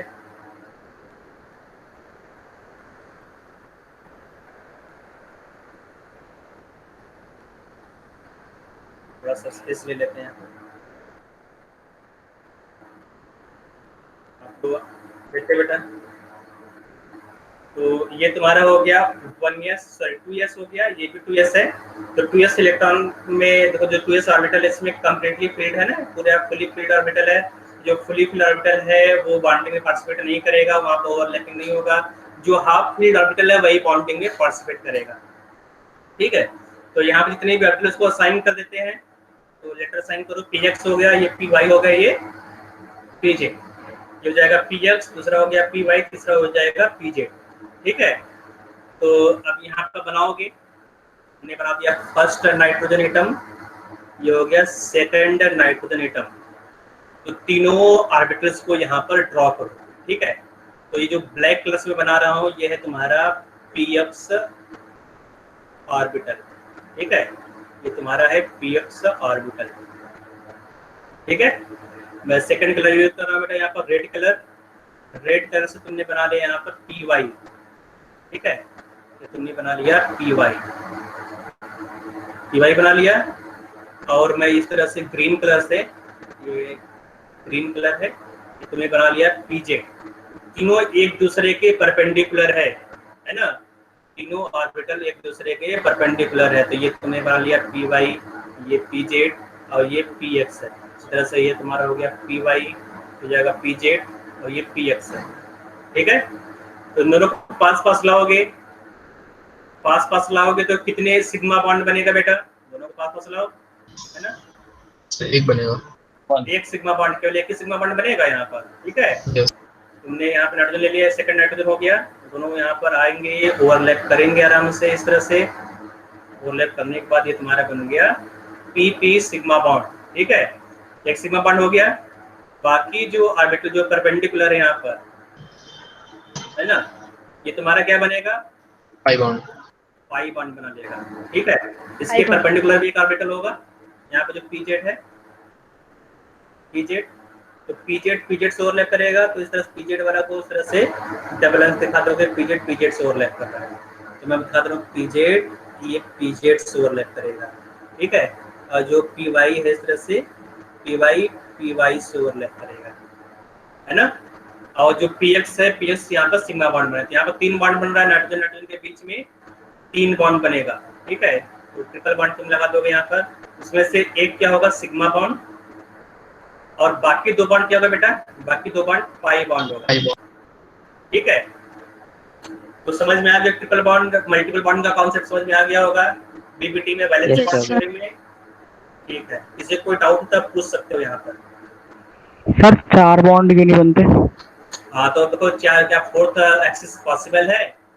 एक्सिस तो नहीं होता, PX PY जो सब सेल है यहाँ पर, कितना होगा यहाँ पे? देखो PX PY PJ, और तो होता नहीं है ना। तो अगर X बना गया सिग्मा बॉन्ड, तो बाकी 2 पाई बॉन्ड बनाएगा, तो 3 ट्रिपल बॉन्ड ही बनेगा, ठीक है। तो मैक्सिमम बॉन्ड कितना बनेगा बेटा? 2 एटम के बीच में मैक्सिमम 3 बॉन्ड बन सकता है। एक बार क्लोरीन का और बना के दिखा दो क्या सर, क्लोरीन का और बता दो। क्लोरीन जिस तरह से क्लोरीन का होगा, देखो जो क्लोरीन तुमने बनाया है यहाँ पर ऊपर देखो क्लोरीन का, है ना, उसी तरह से क्लोरीन कर दोगे। बस यहाँ पर क्लोरीन जब तुम बनाओगे यहाँ पर, तो ये सब इनर ऑर्बिटल हो जाएगा, फिर आगे जो लिखोगे यहाँ पर भी आएगा 3p5 आएगा बस यहाँ पर, ठीक है। तो ये क्या होगा तुम्हारा 3p हो जाएगा, 3p, इसको 3p कर लो, ठीक है। ये 3p हो जाएगा, ये 3p हो जाएगा क्लोरीन में, और क्लोरीन एटम जिस तरह से क्लोरीन है इस तरह से क्लोरीन और क्लोरीन दोनों सेम होता है, ठीक है। तो बस 3p, यहाँ पर 2p था, वहाँ 3p हो जाएगा बेटा, ये 3p हो जाएगा, ये 3p हो जाएगा, ठीक है। ये 3p, ये भी 3p। Okay sir. हाँ, तो समझ में आ गया होगा सबको। तो आगे हम लोग बढ़ेंगे, एक कॉन्सेप्ट है हाइब्रिडाइजेशन का, उसको देखेंगे, ठीक है। तो यहाँ तक समझ में आ गया होगा, तो आगे बढ़ रहे हैं बेटा। तो हाइब्रिडेशन का जो कॉन्सेप्ट है उसको नोट करोगे।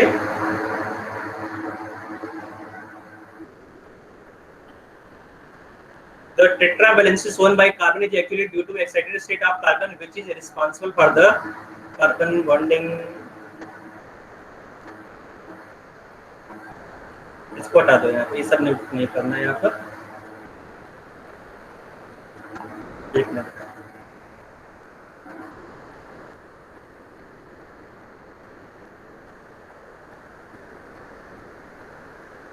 यह कुछ एक्स्ट्रा चीजें यहाँ पर हैं, कभी नहीं देखेंगे, ठीक है।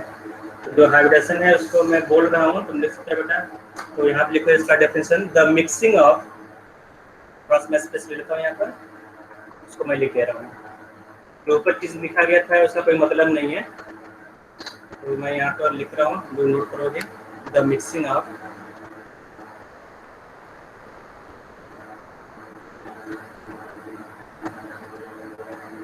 Of orbitals of nearly same energy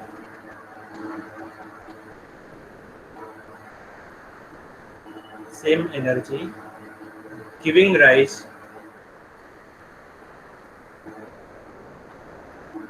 to the formation of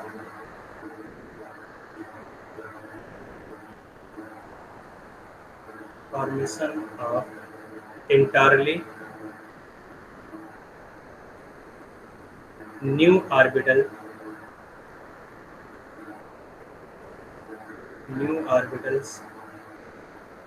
equal in number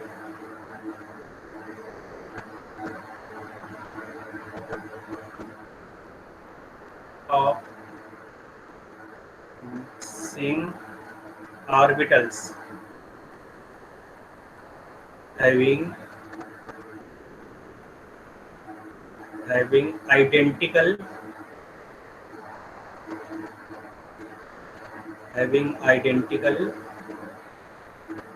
shape and energy.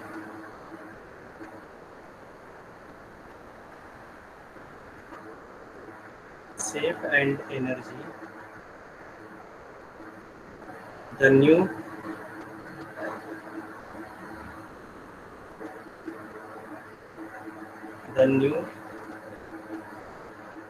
orbital are newly formed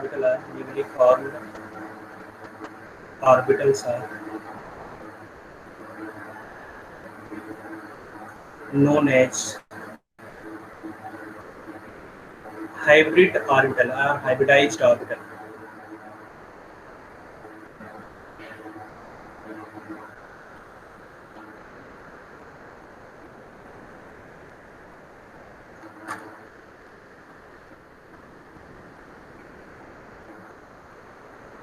इसको नोट करो बेटा, जो मैंने लिखा है यहाँ पर डेफिनेशन इसको नोट करो।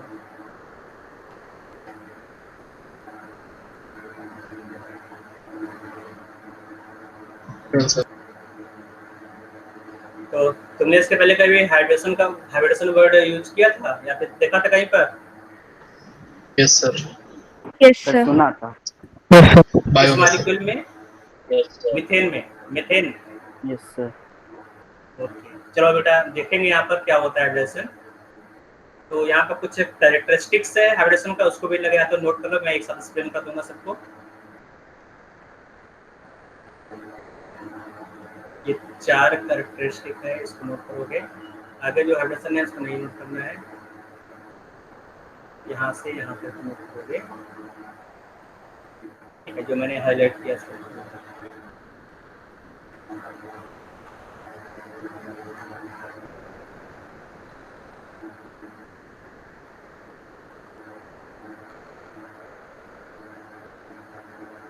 नोट कर लिया, स्क्रीनशॉट ले लो इसको।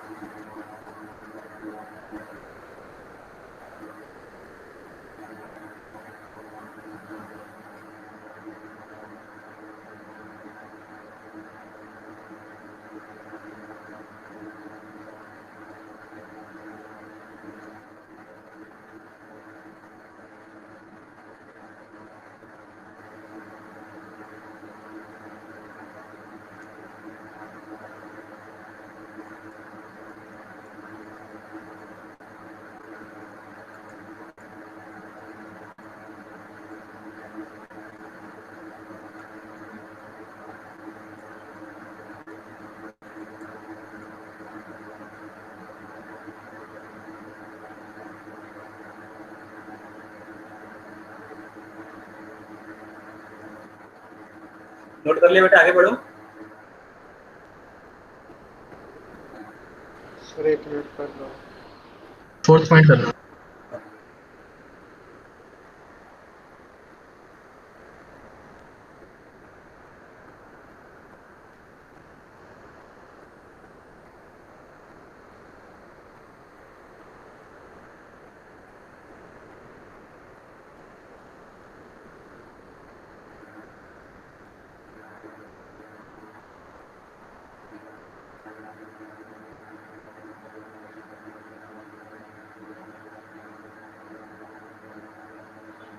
सर ओके, तो देखोगे बेटा यहाँ पर जो sp3 हाइब्रिडेशन क्या होता है, ये sp3 वर्ड कहाँ से आया, ये हाइब्रिडेशन का मतलब क्या होता है, सब कुछ यहाँ पर क्लियर हो जाएगा इस मीथेन एग्जांपल। ठीक है, जो ऊपर जितने भी चीज तुमने ऊपर लिखा है या फिर जो आगे में चल रहा है बेटा, आगे सब कुछ इसी एग्जाम्पल से क्लियर हो जाएगा। ठीक है बेटा, तो इस एग्जाम्पल को केयरफुली देखना। तो यहाँ पर तुम्हें मीथेन बनाना है, CH4 इसका फॉर्मूला होता है मीथेन। ठीक है, तो मीथेन में एक कार्बन हो गया और 4 हाइड्रोजन है। ठीक है, तो इसका मतलब जो कार्बन है, कार्बन हाइड्रोजन से इस तरह से 4 बॉन्ड बनाएगा, CH4 जो होता है बेटा मीथेन। यस, हमने क्लास 10 में पढ़ा होगा मीथेन, है ना, कुछ इस तरह से इसका स्ट्रक्चर बनाया होगा। तो मीथेन है, methane Yes, sir. 4 covalent bond बना रहा है। तो सिंगल बॉन्ड हमेशा क्या होगा, सिग्मा बॉन्ड, तो यहाँ पर 4 सिग्मा बॉन्ड बन रहा है, ठीक है, 4 सिग्मा बॉन्ड। तो अगर 4 बॉन्ड अगर कार्बन बना रहा है, इसका मतलब 4 कोवेलेंट बॉन्ड अगर कोई भी एटम बनाएगा, इसका मतलब कार्बन के पास 4 अनपेयर्ड इलेक्ट्रॉन होना चाहिए, ठीक है। हम लोग पहले यहाँ पर कार्बन का स्टडी करेंगे, देखेंगे कार्बन क्या होता है, कार्बन में ग्राउंड स्टेट कार्बन क्या होता है और एक्साइटेड स्टेट कार्बन क्या होता है। तो कार्बन का तुम इलेक्ट्रॉनिक कॉन्फ़िगरेशन लिखोगे, तब इस कार्बन का इलेक्ट्रॉनिक कॉन्फ़िगरेशन लिखोगे तो 6 वैलेंस इलेक्ट्रॉन यहाँ पर है, 6 लिखे हैं यहाँ पर ब्रैकेट में, carbon 6 valence electron. Electronic configuration लिखोगे यहाँ पर तो होगा 1s2 2s2 एंड 2p2, ठीक है। तो ये होगा तुम्हारा इनर ऑर्बिटल और ये दोनों हो जाएंगे वैलेंसी ऑर्बिटल, ठीक है, वैलेंसी शेल ऑर्बिटल यहाँ पर 2 हो गया, 2s2 2p2। तो अब इसका तुम डायग्राम बनाओगे इस तरह वाला ऑर्बिटल्स वाला। तो ये 2s में कितने इलेक्ट्रॉन होगा बेटा, 2 इलेक्ट्रॉन होगा 2s में, 1s बेटा तो ये तो इनर ऑर्बिटल है, ये बॉन्डिंग में पार्टिसिपेट नहीं करता है, तो बांधिया न बनाए कोई फर्क नहीं पड़ेगा। और जो 2p है, 2p में कितने इलेक्ट्रॉन बेटा, 2 इलेक्ट्रॉन। तो अकॉर्डिंग टू हुंड्स रूल यहाँ पर इलेक्ट्रॉन को रखोगे, ठीक है। तो हुंड्स रूल से तुमने इलेक्ट्रॉन को यहाँ पर रख दिया, ठीक है। तो 2 अनपेयर्ड इलेक्ट्रॉन यहाँ पर है। तो अगर 2 अनपेयर्ड इलेक्ट्रॉन किसी मॉलिक्यूल या किसी एटम में है तो कितना बॉन्ड बनाएगा बेटा, 2 अनपेयर्ड इलेक्ट्रॉन मतलब 2 कोवेलेंट बॉन्ड, ठीक है। कितने अनपेयर्ड इलेक्ट्रॉन उतने कोवेलेंट बॉन्ड बनेगा। लेकिन मीथेन में देखो, मीथेन में कितना कोवेलेंट बॉन्ड बना है यहाँ पर, 1 2 3 4, ठीक है, 4 कोवेलेंट बॉन्ड बना हुआ है। तो गड़बड़ हो गया यहाँ पर, मीथेन के पास 2 ही अनपेयर्ड इलेक्ट्रॉन बना रहा है 4 कोवेलेंट बॉन्ड, है ना। तो क्या होता है कि यहाँ पर जो मॉलिक्यूल है, एटम जो है, एटम ग्राउंड स्टेट से एक्साइटेड स्टेट में जाएगा। एक्साइटेड अभी एक स्टेट बार क्या और होता है बता बेटा, दो मीथेन वाला। बेटा मीथेन में कितना बॉन्ड बन रहा है, ध्यान देखो, काउंट करो यहाँ पर, मीथेन यहाँ बनाया गया है, यहाँ पर 4 बॉन्ड है ना, 1 2 3 4, दिख रहा है कि नहीं, यस सर। 4 बॉन्ड है। और यहाँ पर कितने इलेक्ट्रॉन है, कितने अनपेयर्ड इलेक्ट्रॉन है बेटा, बताओ कितने अनपेयर्ड इलेक्ट्रॉन है कार्बन में, सर 2 अनपेयर्ड इलेक्ट्रॉन है, जिसके क्वेश्चन में बेटा उसको बताना है, ठीक है। तो 2 अनपेयर्ड इलेक्ट्रॉन यहाँ पर है, ठीक है, जबकि मीथेन 4 सिग्मा बॉन्ड बना रहा है, 4 बॉन्ड बना रहा है, जबकि यहाँ पर 2 हाफ फील्ड इलेक्ट्रॉन है, 2 हाफ फील्ड इलेक्ट्रॉन है। तो जितने हाफ फील्ड इलेक्ट्रॉन उतना ही सिग्मा बॉन्ड बनना चाहिए, उतना ही कोवेलेंट बॉन्ड बनना चाहिए, जबकि डबल बन रहा है इसका, है ना। तो कुछ तो प्रॉब्लम है यहाँ पर, कुछ होना चाहिए यहाँ पर, ताकि इसके पास 4 अनपेयर्ड इलेक्ट्रॉन हो जाए। तो अब ये जो इलेक्ट्रॉनिक कॉन्फ़िगरेशन है इसको बोलते हैं ग्राउंड स्टेट, ठीक है। ये क्या है बेटा, ग्राउंड स्टेट इलेक्ट्रॉनिक कॉन्फ़िगरेशन। तो ये ग्राउंड स्टेट हो गया, ग्राउंड स्टेट इलेक्ट्रॉनिक कॉन्फ़िगरेशन। तो एक्साइटेड स्टेट इलेक्ट्रॉनिक कॉन्फ़िगरेशन क्या होगा, एक्साइटेड स्टेट को C स्टार से रिप्रेजेंट करते हैं। C सिंबल हो गया कार्बन का, उसके ऊपर स्टार लगा दिया तो क्या हो जाएगा, एक्साइटेड स्टेट कार्बन। अब तुम इसका इलेक्ट्रॉनिक कॉन्फ़िगरेशन लिखोगे, ठीक है। तो ये तुम्हारा है इनर ऑर्बिटल, ये है तुम्हारा आउटर ऑर्बिटल या फिर वैलेंसी ऑर्बिटल, ठीक है। इसमें 2 इलेक्ट्रॉन थे, ठीक है। तो यहाँ से क्या होगा बेटा, 1 इलेक्ट्रॉन, यहाँ पर जो इलेक्ट्रॉन था इससे पहले, ये इलेक्ट्रॉन यहाँ से निकलकर यहाँ पर चला आएगा, ठीक है। पहले यहाँ 2 इलेक्ट्रॉन था, ये इलेक्ट्रॉन यहाँ से एक्साइटेड होता है बेटा, ये तुम्हारा 2s ऑर्बिटल है, 2s ऑर्बिटल की एनर्जी कम है और 2p ऑर्बिटल का एनर्जी ज्यादा होता है, तो मालूम है n+l रूल से, है ना। तो n+l रूल से 2s ऑर्बिटल की एनर्जी कम है, जब तुम उसको थोड़ा सा एनर्जी दोगे तो ये इलेक्ट्रॉन एक्साइटेड स्टेट में चला जाएगा, 2s ऑर्बिटल से 2p सबसेल में, 2p ऑर्बिटल में चला आएगा यहाँ पर, है ना। इसलिए इसको बोलते हैं एक्साइटेड स्टेट। यह है तुम्हारा एक्साइटेड स्टेट इलेक्ट्रॉनिक कॉन्फ़िगरेशन, यहाँ तक कोई डाउट है? केवल यहाँ तक पूछो। सर एक्साइटेड स्टेट एक बार और बता दीजिए। बेटा देखो यहाँ पर ये तुम्हारा जो पहले इलेक्ट्रॉनिक कॉन्फ़िगरेशन लिखा, इसमें 2 अनपेयर्ड इलेक्ट्रॉन दिख रहा है ना? Yes sir. ठीक है, तो Yes, sir. अब जो इनर ऑर्बिटल है, इनर ऑर्बिटल से एक इलेक्ट्रॉन, जो 2 इलेक्ट्रॉन दिख रहा है बेटा, उसमें से एक इलेक्ट्रॉन निकलकर जंप करके हायर एनर्जी स्टेट में जाएगा। ठीक है, यहाँ पर आ जाएगा। यहाँ से इलेक्ट्रॉन निकलकर तुम उसको एनर्जी दोगे तो हायर एनर्जी, मैंने पहले पढ़ा बेटा एटॉमिक स्ट्रक्चर में, अगर तुम एटम को एनर्जी दोगे तो जो इलेक्ट्रॉन है ग्राउंड स्टेट से एक्साइटेड स्टेट में चला जाता है ना? कुछ वैसा ही यहाँ पर होगा। तो जो तुम्हारा एनर्जी है, एनर्जी तुम्हें प्रोवाइड किया, एनर्जी लेने के बाद इलेक्ट्रॉन ग्राउंड स्टेट से एक्साइटेड स्टेट में चला जाएगा। ठीक है, तो यहाँ पर इलेक्ट्रॉन था, अब यहाँ पर कुछ नहीं है, यहाँ से निकल के चला आया यहाँ पर 2p में। तो अब कितने अनपेयर्ड इलेक्ट्रॉन बेटा इस कार्बन के पास? तो कार्बन के पास टोटल 4 अनपेयर्ड इलेक्ट्रॉन, एक यहाँ पर हो गया और 3 यहाँ पर हो गया। 4 यहाँ पर कितना हो गया बेटा? 4 अनपेयर्ड इलेक्ट्रॉन। ठीक है, ओके 4 अनपेयर्ड इलेक्ट्रॉन से तुम्हें 4 सिग्मा बॉन्ड बन जाएगा आराम से। Yes sir. ठीक है, तो अब प्रॉब्लम क्या होता है, ये जो 4 ऑर्बिटल है, ठीक है बेटा, 4 ऑर्बिटल है, उन चारों को लिखोगे यहाँ पर बनाओगे, उसमें से एक क्या है? एस ऑर्बिटल है। ठीक है, और 3 पी ऑर्बिटल है, P X, P Y, P Z. तो जो एस ऑर्बिटल उसका एनर्जी अलग होता है, उसका शेप अलग होगा।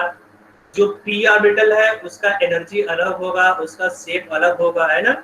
तीनों का जो एनर्जी और शेप है वो अलग अलग है। ठीक है, जब इसका एनर्जी शेप अलग अलग है तो जब यहाँ पर हाइड्रोजन एटम आएगा, हाइड्रोजन एटम से बॉन्ड बनने की बारी आएगी तो इनका जो बॉन्ड लेंथ है या फिर जो अप्रोच है वो भी अलग अलग है। एस ऑर्बिटल के साथ अलग से अप्रोच करेगा, पी ऑर्बिटल के साथ अलग से अप्रोच करेगा, है ना? तो यहाँ पर अलग अलग अप्रोच हो जाएगा, तो गड़बड़ हो जाएगा यहाँ पर। तो क्या होता है, एटम में इन चारों ऑर्बिटल का हाइब्रिडाइजेशन होगा। ठीक है, तो यहाँ पर जो एस ऑर्बिटल, जो पी ऑर्बिटल, तीनों के जो चारों ऑर्बिटल वो मिक्स हो जाएगा। ठीक है, एक एस ऑर्बिटल और 3 पी ऑर्बिटल, ये पी एक्स, पी वाई या पी जेड मिक्स होकर एक न्यू ऑर्बिटल बनाता है। तो यहाँ पे कितने ऑर्बिटल तुमने मिक्स किया बेटा? एक एस ऑर्बिटल और 3 पी ऑर्बिटल मिक्स किया। मिक्सिंग से टोटल न्यू ऑर्बिटल बनेगा। ठीक है, जितने ऑर्बिटल मिक्सिंग में इन्वॉल्व होगा उतने ही हाइब्रिड ऑर्बिटल जनरेट होगा। तो यहाँ पर कितने ऑर्बिटल तुमने मिक्स किया? एक एस ऑर्बिटल और 3 पी ऑर्बिटल मिक्सिंग में यूज किया। ठीक है, तो टोटल 4 ऑर्बिटल तुमने यूटिलाइज किया, तो 4 ऑर्बिटल से 4 हाइब्रिड ऑर्बिटल बनेगा। ठीक है, 4 हाइब्रिड ऑर्बिटल। जो हाइब्रिड ऑर्बिटल है ना, उसका शेप और एनर्जी सेम होता है। देखो वहाँ ऊपर जो स्टेटमेंट लिखा है, the number of hybrid orbital is equal to the number of orbital that get hybridized. तो जितने हाइब्रिड ऑर्बिटल तुम यूज करोगे, यहाँ पर 4 ऑर्बिटल तुमने यूज किया, उतने ही हाइब्रिड ऑर्बिटल जनरेट होगा। Second statement, hybrid orbital are always equivalent in energy and shape. तो जो 4 ऑर्बिटल तुमने यहाँ मिला, देखो पहले एस ऑर्बिटल का एनर्जी अलग था, शेप अलग था, बताया था मैंने। एस ऑर्बिटल स्फेरिकल होता है, पी ऑर्बिटल डंबल शेप होता है। लेकिन जब मिक्स कर दोगे तो इन चारों का एनर्जी सेम होगा और शेप भी सेम होगा। एनर्जी और शेप दोनों सेम होगा। ठीक है, इसका शेप में बताऊंगा शेप क्या होता है, अभी शेप में बताओ। एनर्जी सेम, चारों का एनर्जी सेम होगा। नेक्स्ट स्टेटमेंट देखो, the hybrid orbital are form more stable bond than the pure atom orbital. Atomic होना चाहिए, प्योर एटॉमिक। तो hybrid orbital form pure atomic orbitals. The hybrid orbital are directed in space in same preferred direction to have same stable arrangement and giving suitable geometry to the molecule. तो third और fourth में दोबारा आऊंगा। तो first और second point समझ में आ गया बेटा? फर्स्ट पॉइंट और सेकंड पॉइंट, यहाँ पर ये 2 पॉइंट समझ में आया? 2 पॉइंट मैंने यहाँ पे एक्सप्लेन किया, ठीक है। सर सेकंड में ये बोला गया है जितने हाई एटॉमिक ऑर्बिटल यूज करोगे, ठीक है, यहाँ तुमने 4 एटॉमिक ऑर्बिटल यूज किया, एक s ऑर्बिटल और 4 p ऑर्बिटल, तो 4 हाइब्रिड ऑर्बिटल जनरेट होगा। तो ये सेकंड पॉइंट है, जैसे देख लो, the hybrid orbital are always equivalent in energy and shape, ठीक है। इन चारों का जो एनर्जी और शेप हो दोनों सेम होगा चारों का। देख लेते हैं यहाँ पर, पहले देख लेते हैं पहले क्या था अब क्या था। तो अब देखो यहाँ पर जो 2s ऑर्बिटल है उसका शेप क्या है, ठीक है बेटा, मैं कलर दूसरा चेंज कर रहा हूँ यहाँ पे। सर्कल, हाँ सर्कल कलर नहीं है बेटा, सर्कल नहीं है, शेप होता है, ये स्फेरिकल है, स्फेरिकल सर्कल दिख रहा है ना, स्फेरिकल। तो जो 2s ऑर्बिटल है वो स्फेरिकल है ना। और जो p ऑर्बिटल है उसका 3 शेप है, यहाँ देखो px, 2px, 2py, 2pz, ये 2s है और ये p मैं लिख दे रहा हूँ केवल p, तीनों p ऑर्बिटल क्या है, डम्बल शेप, ठीक है। जब इसको मिक्स करोगे, मिक्स होने के बाद यहाँ पर 4 हाइब्रिड ऑर्बिटल बनेगा। देखो ये 4 हाइब्रिड ऑर्बिटल है ना। जो हाइब्रिड ऑर्बिटल है, ये जो हाइब्रिड ऑर्बिटल, एक हाइब्रिड ऑर्बिटल बात करो, जो एक हाइब्रिड ऑर्बिटल है वो इस तरह से, इसको लोब बोलते हैं, ठीक है, इस तरह से होगा। बैलून में वाटर भरकर यहाँ पर नॉट लगा दो, कुछ उस तरह से होगा, ठीक है, समझ आ रहा है बेटा? ये लोब इस तरह से होता है। ये बैलून वाला क्या है सर? इसका शेप बता रहा हूँ बेटा, शेप। बैलून तुमने देखा होगा जो बर्थडे में यूज करते बड़ा सा, है ना, इसमें वाटर भरो और उस पर नॉट लगा दो, है ना, तो क्या होगा, तुमने बैलून में वाटर भर दिया, इससे नीचे लटक जाएगा। यहाँ पर थोड़ा सा ऊपर वाला नॉट है, यहाँ पे तुमने नॉट लगा थोड़ा सा ऊपर छूट जाता है इस तरह से। तो ये है ना, ये स्मॉलर लोब है, ये बिगर लोब है, तो 2 लोब बनते हैं, स्मॉलर लोब ना, इसको लोब बोलते हैं, लोब, ठीक है। तो 2 पार्ट है हाइब्रिड ऑर्बिटल का, उसको लोब बोलते हैं, ठीक है, लोब। तो किस लोब में, ये तुमने 1 और 2 लोब बना दिया तुमने एक हाइब्रिड ऑर्बिटल में। तो जो स्मॉलर लोब है उसमें इलेक्ट्रॉन फाइंडिंग प्रोबेबिलिटी कम होगा क्योंकि छोटा सा है ना। और जो बिगर ऑर्बिटल है, जो बिगर लोब है, उसमें इलेक्ट्रॉन फाइंडिंग प्रोबेबिलिटी ज्यादा होगा, ढेर सारे इलेक्ट्रॉन यहाँ पर होंगे, है ना, ठीक है बेटा। तो ये 2 लोब है। इस तरह से कितने ऑर्बिटल बनेंगे यहाँ पर? 4 इस तरह से कितने हाइब्रिड ऑर्बिटल बनेगा? 4 बनेगा। एक ये हो गया, दूसरा इस तरह से होगा, ये तीसरा होगा, ये 4th होगा। तो 4 हाइब्रिड ऑर्बिटल बनेगा, ठीक है। तो शेप समझ में आ गया बेटा? तो इन चारों का जो शेप है वो सेम होगा, ठीक है, चारों का जो शेप है सेम होगा। और जो एनर्जी है, एनर्जी भी इक्विवेलेंट होता है, एनर्जी और शेप दोनों ही सेम होगा, इक्विवेलेंट होता है, ठीक है। इतना तो समझ में आ गया। अब इस ऑर्बिटल्स में इलेक्ट्रॉन को रखते हैं, ठीक है, जो ऑर्बिटल तुमने बनाया यहाँ पर, इसमें हम लोग क्या रखेंगे? इलेक्ट्रॉन्स को। तो कितने इलेक्ट्रॉन है बेटा? 1 2 3 4, ठीक है। ये तुम्हारा है यहाँ पर, ये 2s ऑर्बिटल है, ये 1s है, इनर ऑर्बिटल। तो 1s तो 1s उत्तर पड़ा रहेगा, इसमें 2 इलेक्ट्रॉन रहेंगे, है ना। अब ये जो तुमने मिक्स किया है 2s और 2p, मिक्स करने के बाद यहाँ पर कितने इलेक्ट्रॉन को रखना बेटा? 4 इलेक्ट्रॉन को। 1 2 3 4, 4 इलेक्ट्रॉन को इन 4 हाइब्रिड ऑर्बिटल में रख दिया, ठीक है। समझ में आ गया बेटा? तो इस तरह से चारों हाइब्रिड ऑर्बिटल में एक एक इलेक्ट्रॉन होगा, इसमें भी एक इलेक्ट्रॉन, इसमें भी, इसमें भी, इसमें भी। ये तो समझ में आ गया। अब आते हैं नेमिंग पर। तो हाइब्रिड ऑर्बिटल का नेम कैसे यहाँ डिसाइड करोगे, क्या नाम होना चाहिए यहाँ पर? देखो बेटा, हाइब्रिड ऑर्बिटल में जितने एटॉमिक ऑर्बिटल यूज होते हैं वही उसका नाम हो जाता है, ठीक है। जैसे इस हाइब्रिड ऑर्बिटल में एक s ऑर्बिटल तुमने यूज किया और 3 p ऑर्बिटल, कितने p ऑर्बिटल? 3 p ऑर्बिटल, तो sp3 हाइब्रिडाइजेशन हो जाएगा, है ना। इस हाइब्रिड ऑर्बिटल का नाम क्या होगा बेटा? sp3। अगेन यहाँ पर जाओ, इस हाइब्रिड ऑर्बिटल पर इसमें क्या यूज किया बेटा, एक S orbital 3 P orbital, again एक एस ऑर्बिटल 3 पी ऑर्बिटल, एक एस ऑर्बिटल 3 पी ऑर्बिटल। इन चारों का जो नेम होगा सेम होगा, sp3 sp3 sp3 and sp3 hybrid orbital. Energy same होगा, इक्वल एनर्जी सेम भी चारों का सेम होगा। ठीक है, इतना समझ में आ रहा है सबको? नेमिंग में क्या होता है बेटा, फिर से बताते हैं बेटा नेमिंग कैसे करोगे। नेमिंग में जो ऑर्बिटल यूटिलाइज होता है वही रख देते हो। तो यहाँ पर एक एस ऑर्बिटल तो s1 हो गया, 1 को लिखा नहीं जाता s1 है ना, और 3 p ऑर्बिटल तो p3 तो sp3 हो जाएगा। s orbital 3 p orbital sp3 sp3 sp3 sp3 तो sp3 हाइब्रिडाइजेशन इसका होगा। ठीक है, तो सर तो इसमें 2s 2p नहीं लिखेंगे? 2s बस यहाँ पर 2s 2p नहीं लिखकर यहाँ पर सिंप्लीफाई कर देते हैं इसको, है ना। तो Okay. सिंपली क्या लिखोगे, sp3, नहीं तो बहुत ही कॉम्प्लिकेटेड हो जाएगा इसका नेमिंग, है ना। तो आगे बढ़ते हैं, मैनेज कर देता हूँ। ठीक है, तो अब देखो बेटा इस न्यूक्लियस पर जो कार्बन न्यूक्लियस है यहाँ पर चारों हाइब्रिड ऑर्बिटल में बना रहा हूँ।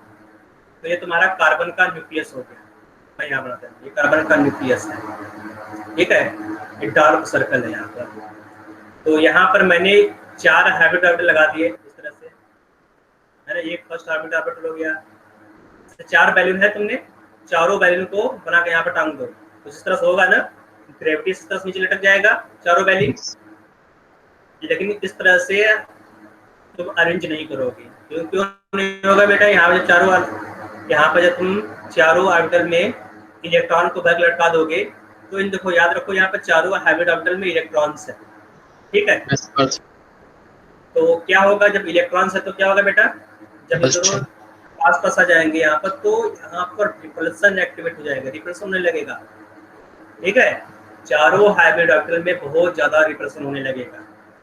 तो अब क्या होगा बेटा, तो ये अपने आप को स्पेस में इस तरह से अरेंज करेगा, चारों हाइब्रिड ऑर्बिटल इस तरह से स्पेस में अरेंज होगा बेटा। इलेक्ट्रॉन्स और इलेक्ट्रॉन्स में क्या होता है, सेम चार्ज के बीच में क्या होता है, सेम चार्ज के बीच में क्या होता है बेटा, सर रिपल्सन। ठीक है, तो 4 हाइब्रिड ऑर्बिटल है, 4 हाइब्रिड ऑर्बिटल में क्या रखे हो, इलेक्ट्रॉन्स रखे हो। यहाँ पर भी इलेक्ट्रॉन है, यहाँ पर भी, यहाँ पर भी, यहाँ पर भी इलेक्ट्रॉन है। तो चारों के बीच में बहुत ज्यादा रिपल्सन होने लगेगा, है ना। तो इस रिपल्सन को मिनिमाइज करने के लिए, टू मिनिमाइज दीज रिपल्सन, ये चारों हाइब्रिड ऑर्बिटल स्पेस में कुछ इस तरह से अरेंज होगा ताकि इनके बीच में रिपल्सन मिनिमम हो।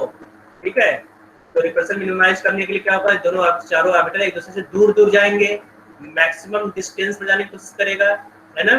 कुछ इस तरह से यहाँ पर अरेंज करेगा अपने आप को ताकि इनके बीच में जो डिस्टेंस है वो मिनिमम हो जाए।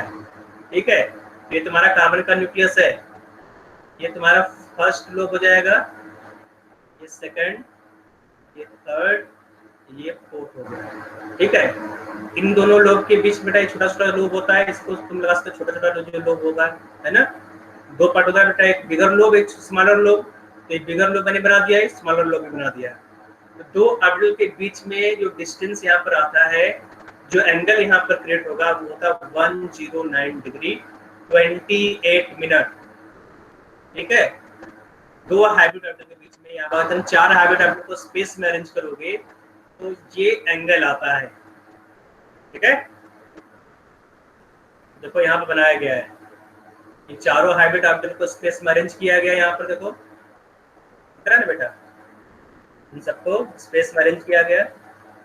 और यहाँ पर देखो जो एंगल लिखा गया है, यहाँ पर एंगल बनाया क्रिएट किया गया है, ये एंगल है 109 डिग्री 28 मिनट। ठीक है, तो अगर इतने डिस्टेंस पर है तो रिपल्सन मिनिमम होता है।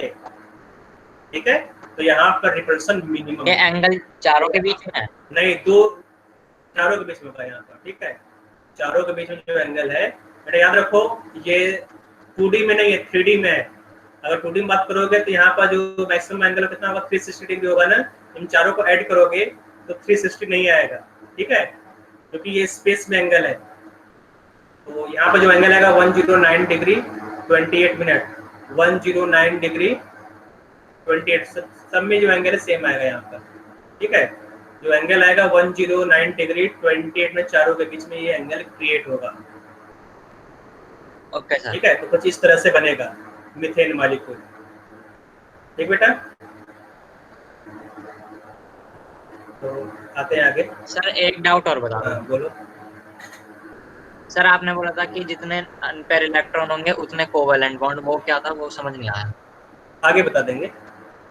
इतना समझ में आ गया ना, ये तो बहुत बड़ा पार्ट था, इतना समझ में सर ये तो आ गया। हाँ, ठीक है, तो आगे बता देंगे मैं उसको। ठीक है, तो अब यहाँ पर आ गया, यहाँ देखो, in this case 1s and 3p orbitals hybridized to form 4 sp3 hybrid orbitals. These 4 sp3 hybrid orbitals are oriented in a tetrahedral arrangement. For example, in methane. ठीक है, तो मीथेन का यहाँ पर एग्जांपल दिया गया है। तो मीथेन में एक ऐसा बेटा 3 को मिला दिया तुमने, यहाँ पर इस तरह से शेप आ गया। तो ये तुमने अभी तो मीथेन के बारे में बताया, सॉरी कार्बन के बारे में बताया यहाँ पर। ठीक है, अभी यहाँ पर मीथेन नहीं बना है, अभी यहाँ पर मीथेन नहीं बना है। यहाँ पर तुमने क्या बनाया, यहाँ पर तुमने केवल हाइब्रिड ऑर्बिटल को बनाया है, जो हाइब्रिड ऑर्बिटल है उसको केवल बनाया है। ठीक है, तो मीथेन क्या है, मीथेन के बारे में बता रहा हूं मैं।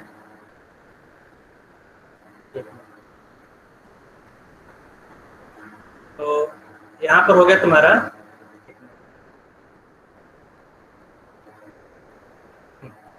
तो 4 हाइब्रिड ऑर्बिटल में बनाया यहाँ पर। जो 4 हाइब्रिड ऑर्बिटल है इसको मैं फिर सुना दे रहा हूँ। ये sp3 हाइब्रिड ऑर्बिटल है, ये भी sp3 हाइब्रिड ऑर्बिटल है, ये भी sp3 हाइब्रिड ऑर्बिटल है, और ये भी sp3 हाइब्रिड ऑर्बिटल है। ठीक है, अब यहाँ पर तुमने 4 हाइड्रोजन एटम ले लिया। जो हाइड्रोजन एटम है उसमें केवल एक ही ऑर्बिटल है, 1s ऑर्बिटल है ना। तो ये हाइड्रोजन हाइड्रोजन हाइड्रोजन हाइड्रोजन, तो 4 हाइड्रोजन एटम ले लिया। चारों हाइड्रोजन एटम के पास एक एक अनपेयर्ड इलेक्ट्रॉन है 1s ऑर्बिटल में। जो ऑर्बिटल बेटा कौन सा है, 1s 1s 1s 1s है ना, इसमें भी एक एक अनपेयर्ड इलेक्ट्रॉन है। ठीक है, तो अब यहाँ पर एक्सियल ओवरलैप होगा, यहाँ पर जो ऑर्बिटल है इस दोनों से इस तरह से ओवरलैप करेंगे, चारों ऑर्बिटल इन चारों से ओवरलैप करेगा। ठीक है, तो ये तुम्हारा कार्बन हो गया। कार्बन का ये 4 हाइब्रिड ऑर्बिटल है। तो मैं केवल बिगर लोग बना रहा हूँ, स्मॉलर लोग को क्लैरिटी के लिए इरेज कर दिया हूँ मैं। और ये तुम्हारा हो गया 1s ऑर्बिटल हाइड्रोजन का। ठीक है, तो ये हाइड्रोजन है, हाइड्रोजन हाइड्रोजन हाइड्रोजन। ठीक है, तो कुछ इस तरह से यहाँ पर आएगा। ठीक बेटा, तो ये जो शेप यहाँ पर आता है इस शेप को बोलते हैं टेट्राहेड्रल शेप। यहाँ पर जो शेप आता है बेटा टेट्राहेड्रल शेप होता है। तो एक टेट्राहेड्रल शेप होता क्या है, इस तरह देखो, तुमने एक इक्विलैटरल ट्रायंगल बनाया यहाँ पर, है ना। ये इक्विलैटरल ट्रायंगल है, पढ़ा होगा बेटा इक्विलैटरल ट्रायंगल, है ना। Yes sir. तो इसके तीनों कॉर्नर पर हाइड्रोजन है। ठीक है, जो इक्विलैटरल ट्रायंगल इसके तीनों कॉर्नर पर क्या है, हाइड्रोजन। एक और हाइड्रोजन बेटा, यहाँ पर 4 हाइड्रोजन है। तो इस ट्रायंगल के सेंटर के ऊपर, ये जो ट्रायंगल है इसका सेंटर एक होगा, इसके ऊपर तुमने एक पॉइंट लिया। ठीक है, इस पॉइंट को कॉर्नर से मिला दो। 4 कॉर्नर यहाँ पर है, इन तीनों कॉर्नर से मिला दो। हाइड्रोजन में जो तीनों कॉर्नर है इससे मिला दो। ठीक है, मिला दिया। तो ये जो 4th पॉइंट बना है, जो 4th कॉर्नर है, यहाँ पर भी हाइड्रोजन है। ठीक है, तो ये जो शेप होता है इसको बोलते हैं टेट्राहेड्रल। इस टेट्राहेड्रन बेटा जो तुमने बनाया है टेट्राहेड्रन, ये 3 डायमेंशनल शेप है। ये 2D में नहीं है, 3D में है। इसका भी एक सेंटर होगा। ठीक है, और उस सेंटर पर कार्बन होता है। जो टेट्राहेड्रन है, टेट्राहेड्रन के सेंटर पे क्या है, कार्बन। ठीक है, और वो कार्बन हर एक हाइड्रोजन से बॉन्डेड है। तो ये शेप होता है मीथेन का, CH4 का, मीथेन। इसको क्या बोलोगे बेटा, टेट्राहेड्रल। टेट्राहेड्रल।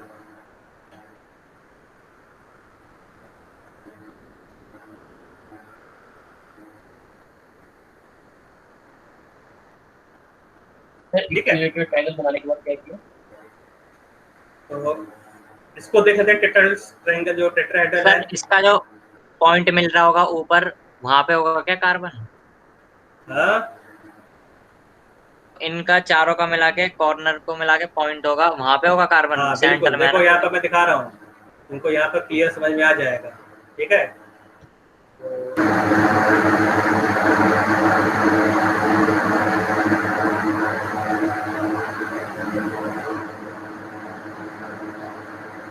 तो देख लेते हैं जब तक ओपन हो रहा है सॉफ्टवेयर। तो यहाँ पे देखो,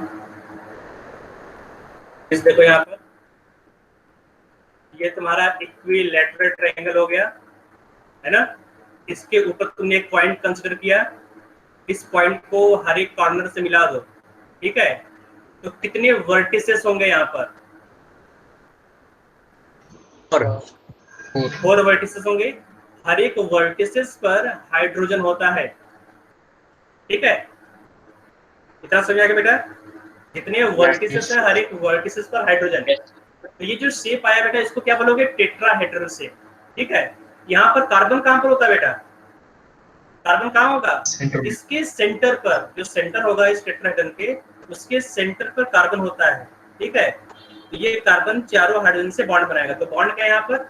जो रेड कलर का है वो केवल बॉन्ड यहाँ पर है। ठीक है, जो मैंने ब्लू कलर का बनाया वो बॉन्ड नहीं है, वो केवल शेप को इंडिकेट कर रहा है। ये जो तुम्हारा शेप है, ये शेप को इंडिकेट कर रहा है। ठीक है, तो यहाँ पर मैं दिखा रहा हूँ तुम लोगों को।